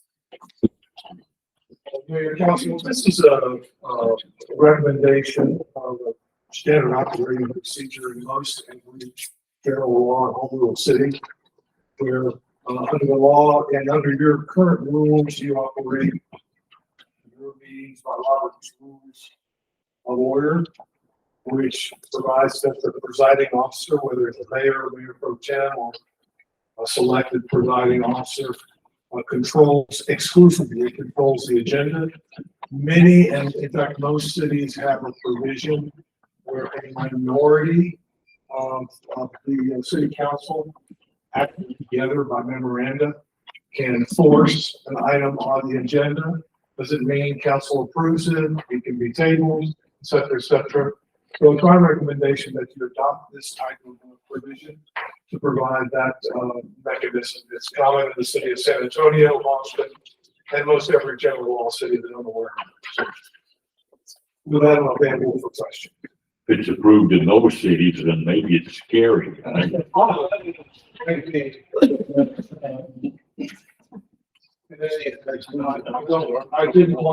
this is an unusual item. I would like to move that we adopt the amendment to our code of ordinances, section 2.10.001, to provide for additions to future city council meeting agendas by written and joint request of any 2 city. Mayor Pro Tem Barron has moved to approve the amendment to the City of Blanco Code of Ordinances, section 2.10.001, provide for additions to future city council meeting agendas by written and joint request of any 2 city council members. Is there a second? I'll second. Councilmember McClellan has seconded. Further discussion? Well, this is educational for me because I thought this was in place already. So, I mean. I was gonna say, thank you, Mayor. You've always been very open to any issues that any council members have thought brought forward. So, but truly, thank you. I had no direct influence over this agenda item, but this makes perfect sense to me. All in favor? The Motion carries unanimously. Here we go, item 8. Consideration, discussion, and take possible action on approval of HR green work order for project GIS water utility mapping at a cost not to exceed $19,600. Council, Senator Blanco. So what the CMAC committee has been doing is been looking at upgrading different parts of our city, including the GIS, for them to be able to make recommendations they do, for staff to be able to work with people that are wanting to develop, or just looking at replacing certain lines and fixing certain lines is really needed to have a GIS system. We currently have one, but as a service that is really existing, it starts to update the environment. So if you need to snap on something like a water line, within that water line, if you want to get information about it, about whether it's a 2-inch line or a 4-inch line, you want to see where specific valve hydrants are, it does all those things. And that is at the cost, that's just that HR Green is an engineering company, they're a spatial company that does that. Also, with using HR Green, share with people. So it's actually really important. Normally you don't see something below the number, but without saying having look at this questions.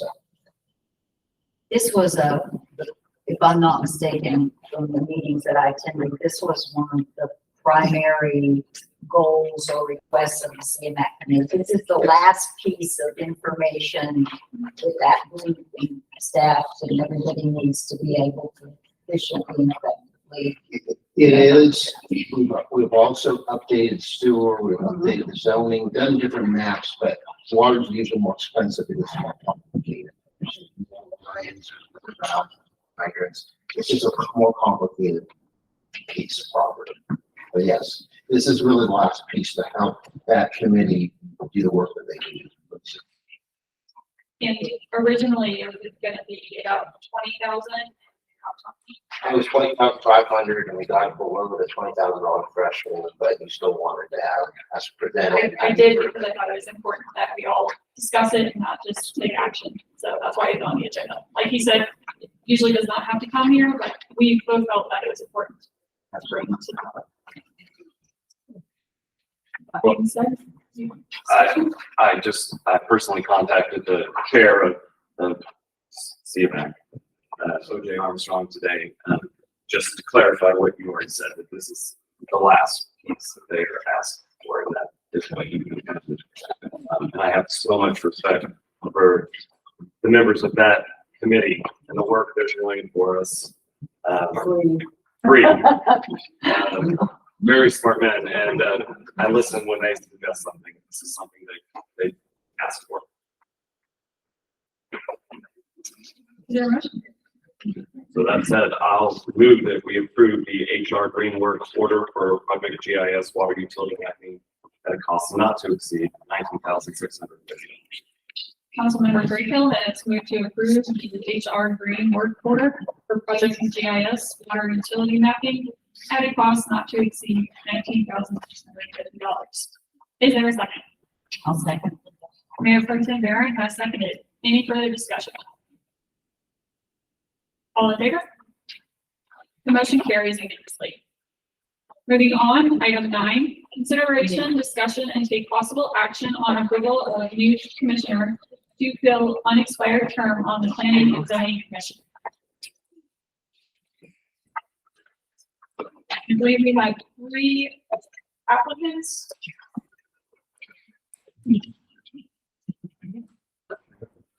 The conversation. So we had 3 qualified applicants for this open position at Planning and Zoning. Very appreciative to all 3 individuals. It's huge dedication of your time and your expertise to volunteer for your community in this position that is important, often not thanked. I would suggest that it's similar to city council. So bear that in mind.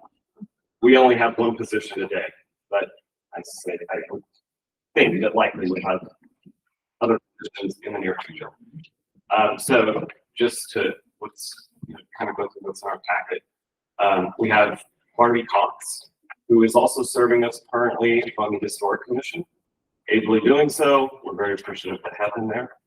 We have Dan Muir, who is a nearly 50-year resident of Blanco, which I suspect gives him valuable insights on what has historically defined Blanco and how we might protect the best of it moving forward. And then we have Andrew Forsberg, engaged citizen, ran for city council just a couple of years ago. He's also a local business owner several times over. So that leaves us with a decision to make. And I will say, I read through what the UDC has to say about our Planning and Zoning Commission. And it talks about representation from within our city's boundaries, within the boundaries of our ETJ, within the boundaries of the county, and further. It also talks specifically about local business owner representation. So because I can only pick one at this moment, I'm going to move that we appoint Andrew Forsberg. And let me also mention that because he is a contractor, I do think that might be a valuable perspective to have on the planning and zoning. So I will move that we appoint Andrew Forsberg to the position. Councilmember Rayfield has moved to appoint Andrew Forsberg to the Planning and Zoning Commission to fill the unexpired term. Is there a second? Also, Councilmember Smith has seconded. Discussion? Was there any recommendation by, so these go before?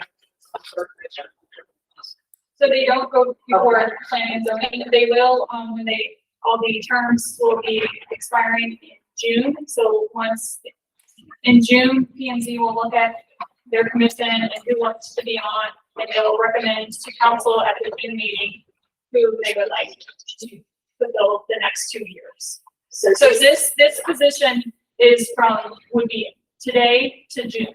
Okay. So it's just a couple months. But the UDC states that we have to fill it as soon as we can. So that's what we're doing. And maybe it's worthwhile to mention that, of course, the members of the Planning and Zoning Commission act and serve at the pleasure of the city council. So that's not fair.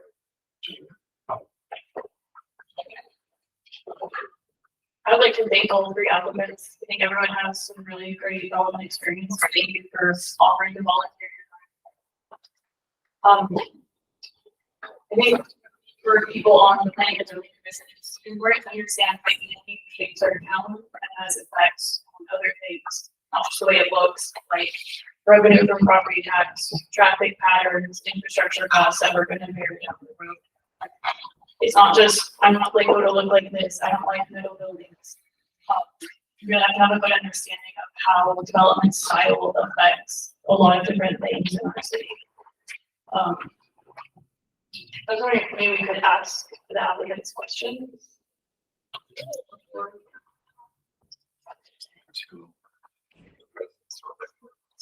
We can do like.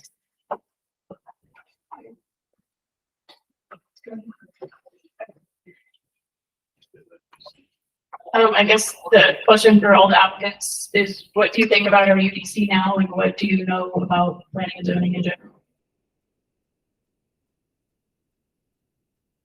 In particular applicants, there's 2, I think, present. So Mr. Cox and Mr. Murrah, would you like to say a few words? Just say the question again for me. Yeah. What do you think about our current UDC, how it is now? And also just what do you know in general about planning and zoning? UDC needs a lot of work, in my opinion. It's just massive, and it favors developers over citizens. And what I know about planning and zoning is that it needs a very careful steering, because get that wrong, other things follow that are wrong.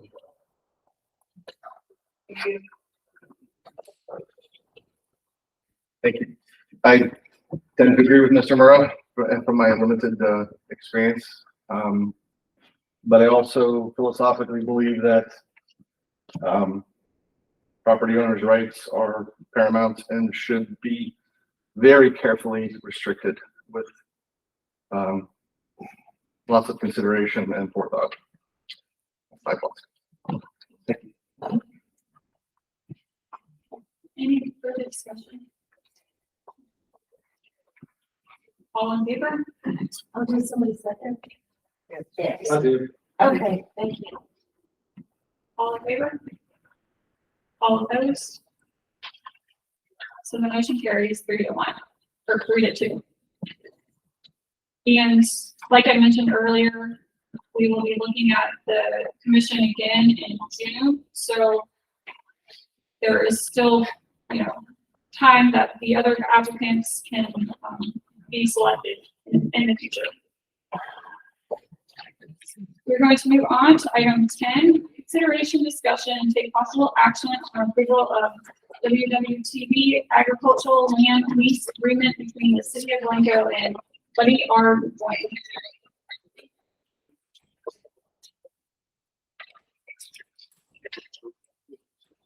Thank you, Mayor, Council, residents of Blanco. This is a lease agreement that's currently in place now that is expiring in May of 23. And this individual, Buddy Quinn, is a farmer that basically normal David gets a lot more per day. That's really kind of explain. He takes 47 acres, and basically used for agricultural use, livestock planting, different crops. Like that. So what he really does is he tills it in a way that helps us with our spraying. So he works with Damon directly to make sure that he does, and I can't explain exactly what he does, but he does. He tills the land in a way so that we have the most absorption that we can. This was approved, I believe, in 2021, which is why it's up now, and this will be a 3-year agreement. But this is one of those that's some growth don't fix. I think this individual was helpful for us, and he's always told us to make sure that we're happy with how he's handling that. Questions, staff? I just want to clarify, it's my understanding that when it was brought to his attention that we needed a crop that was going to like wet heat, that he had been farming, as is typical in the hill country, pretty dry weather crop. And he was willing to find a new crop and change what he was growing there so that it requires more water, so that it will take more effluent and will help us meet our goals of trying to do more spraying, more irrigating to avoid discharge as much as possible. So his willingness to change what he does to also help the city and meet our goals is incredible. Is there a motion? I've jumped up one more question. Lauren, do you have a goal for how much water consumption, how much total, would be available in the same? Do we have a goal for Brown Reach, a projection? The answer, I don't know. I'd have to ask Dave. Get what you can. Probably as much as you can, but Well, I I'm don't just saying, know. and a little more, And a little. You, council adopted goals for differentiating discharge and land application when you went through the POD process. Right, we're going to be discussing those tonight, actually. Well, but I'm trying to figure out what portion of that goal we're gonna meet with this 47 acres. I think if, as much as, I think, my thought is that at least by working with this farmer, we'll have the best potential, given this past experience with us, is getting as much out of it as we can possibly get out of it. So I would like to, with that said, I would like to move that we, where's that? I would say, Okay, thank you. The wastewater treatment plant, agriculture, land lease agreement between the city of Blanco and Lebanon. Mayor Pro Tem Barron has moved to approve the wastewater treatment plant agricultural land lease agreement. Is there a second? I'll second. Councilmember Smith, seconded. Any further discussion? All in favor? The motion carries unanimously. Moving on, item 11, consideration, discussion, and take possible action on approval of street closures and use of Byers Building for Lavender Fest, June 9th through the 11th, 2023. And I believe that we just are going to need to approve the street closures and not the use of Byers Building. So, Ms. Allen? That's correct. So, you heard the recommendation, is there a motion? I make the motion that we approve the street closures for the Lavender Festival, June the 9th, 2023. Councilmember Smith has moved to approve the street closures for the Lavender Fest, The extra day. June 9th through the 11th, Okay. 2023. Let's- That's what you said.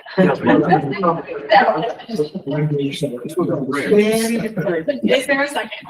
I'll second. Councilmember Swenson has seconded. Any further discussion? All in favor? Motion carries unanimously.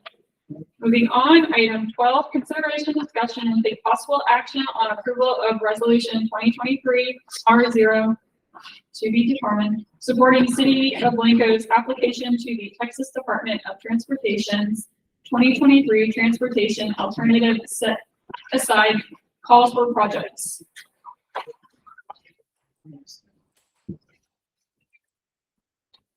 so last few years, Councilman Swinson, was working with TxDOT and trying to get certain grant dollars to come in. And one thing that we found out through this process with, doing these grants, is the best way to do that is actually have, an alternative transportation plan that's on file that's approved by council.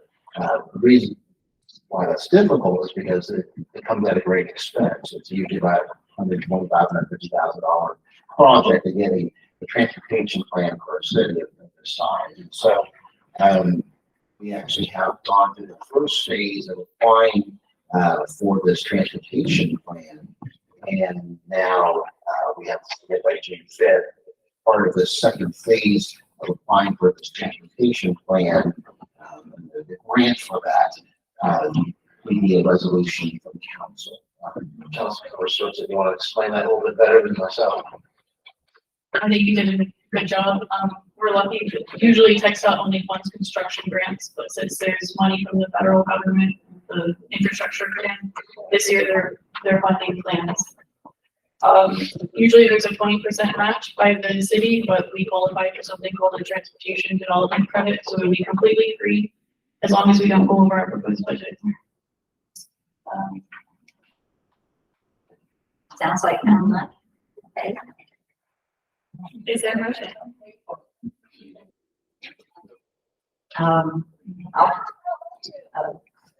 Councilor I will move to approve resolution 2023 R0 supporting city collectors application for the Texas Department of Transportation's 2023 Transportation Alternative Set Aside and Call for Project. Councilmember Swenson has moved to approve resolution 2023 R0 PBD supporting City of Blanco's application to the Texas Department of Transportation's 2023 Transportation Alternative Set Aside Call for Projects. Is there a second? I'll second it. Mayor Pro Tem Barron has seconded. Any discussion? So, Councilmember Swenson, you can probably fill me in on this. So, transportation alternatives. Can you explain to me what Yeah, that this means? is for any non-motorized transportation, so we're focusing on pedestrians, bicyclists, Anything on your guys? And this is, again, seeking funding from the federal government to come up with a plan. Come up with a plan so we can put our planning for safe routes to school, we can put specific projects, we can put a network route that we want in the whole town. And then when grants come up in the future, we'll be able to just pick specific projects from our plan to apply for it. Sounds great. I'm just gonna read off a couple highlighted areas so you can, again, help us like, I do see that says the city of Blanco would be responsible for all non-reimbursable costs and 100% of overruns, if any, for TA funds. So if we ask text off for a budget, we tell them how much thing we need. Okay. And if we go over that, then we are responsible for paying for that. Okay. Or I guess we could stop the project. I actually have asked a couple of firms what they would, what a range of what they would charge for this. So when we make the submittal, we'll actually know what the range should be, so we can ask what's the correct amount and not do any overruns. Okay. And then non-reimbursable is basically, we can't start until they tell us to. If we do any work before they, there's some grant until we can start, then we have to pay. And what about required local match, if any? So we qualify for this thing called transportation development credits. So we can use those in place of our local match. So we don't have to do any. So with what percentage of certainty would you estimate that the city will not have to shell anything out for this? As long as we're confident on what we ask for. 100%. And again, I guess, what would this provide? We talked about bicycle routes, walking trails, Yeah, so it's a plan for what we want to see for pedestrians and bicyclists. So the sidewalk that goes to the middle schools, which is elementary school and middle school, that's a safe routes to school project. That was funded by the same type of grant. So that would be an example of a project we want to see. And now, was there a cost for developing the plan? I just wondered.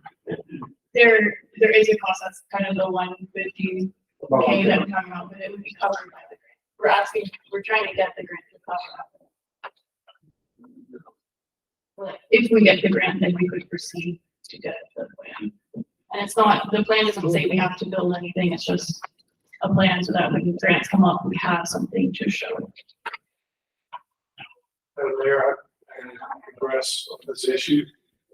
In my other life, aside from being city attorney of City of Blanco, I'm general counsel for the capital area at MPO, which plans all the transportation to the 6-county region east of you here, including Vernon County. This type of call is handled all the time.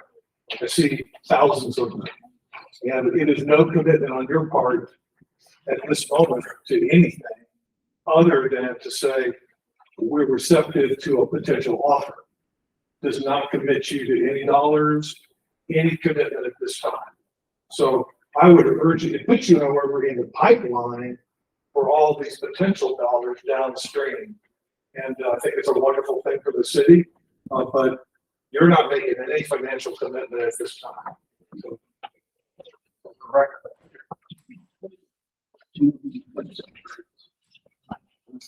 you have any further discussion? So we had a motion and a second. All in favor? The motion carries unanimously.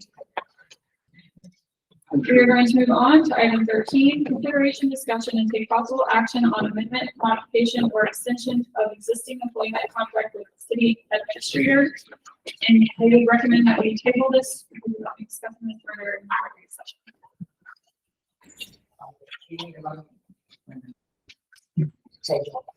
But we are going to go back to consent agenda item 4. Approval of contract between the city of Blanco and Texas Regional Bank to secure interest rate of 3.15% on all accounts through December 31st, 2020.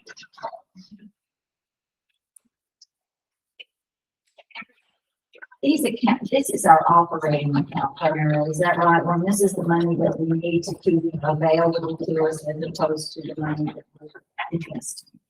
Right, so what had happened before, was we were honoring 0.5%, and we're basically getting nothing for $2 million that we had sitting in these accounts, and it's just a Texas Regional Bank, basically as a checking account.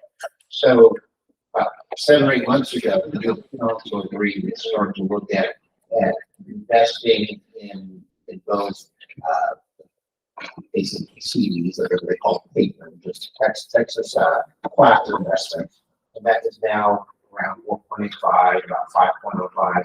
But then you still have to have basically like checking money that you take in and take out. There's probably like $1 million or $1.3 million in that, and it moves around. Basically, you have about half in the checking account and half in the investors account. This is for essentially the checking account. But at 3.15, Texas Regional Bank wanted a commitment from us that we keep that money in there. That's why they're asking for the contract. That's essentially, long story short, that's what that is. Just 3%. I guess, Warren, the reason I asked for this to be pulled off the consent agenda is I was looking at the amount of money we would have on deposit. It would be from 1.1 and $2 million. And I'm not being deprecatory or anything against the bank, but FDIC insures us to $250,000 on this account. Furthermore, they state that if the bank declares us insolvent, otherwise default, or so prevent the city from withdrawing all of its funds from deposits. We agree to that. We agree that the administrator of the Federal Deposit Insurance Fund for the duty authorized to represent the player formal action against the bank declaring insolvency and otherwise default against the city to prevent it from withdrawing its deposit. And I think as a council person, I've got a fiduciary responsibility to the city to make sure that the city's assets are protected. And I've either charged the bank to find us another avenue where we feel protected, but to limit us to a $250,000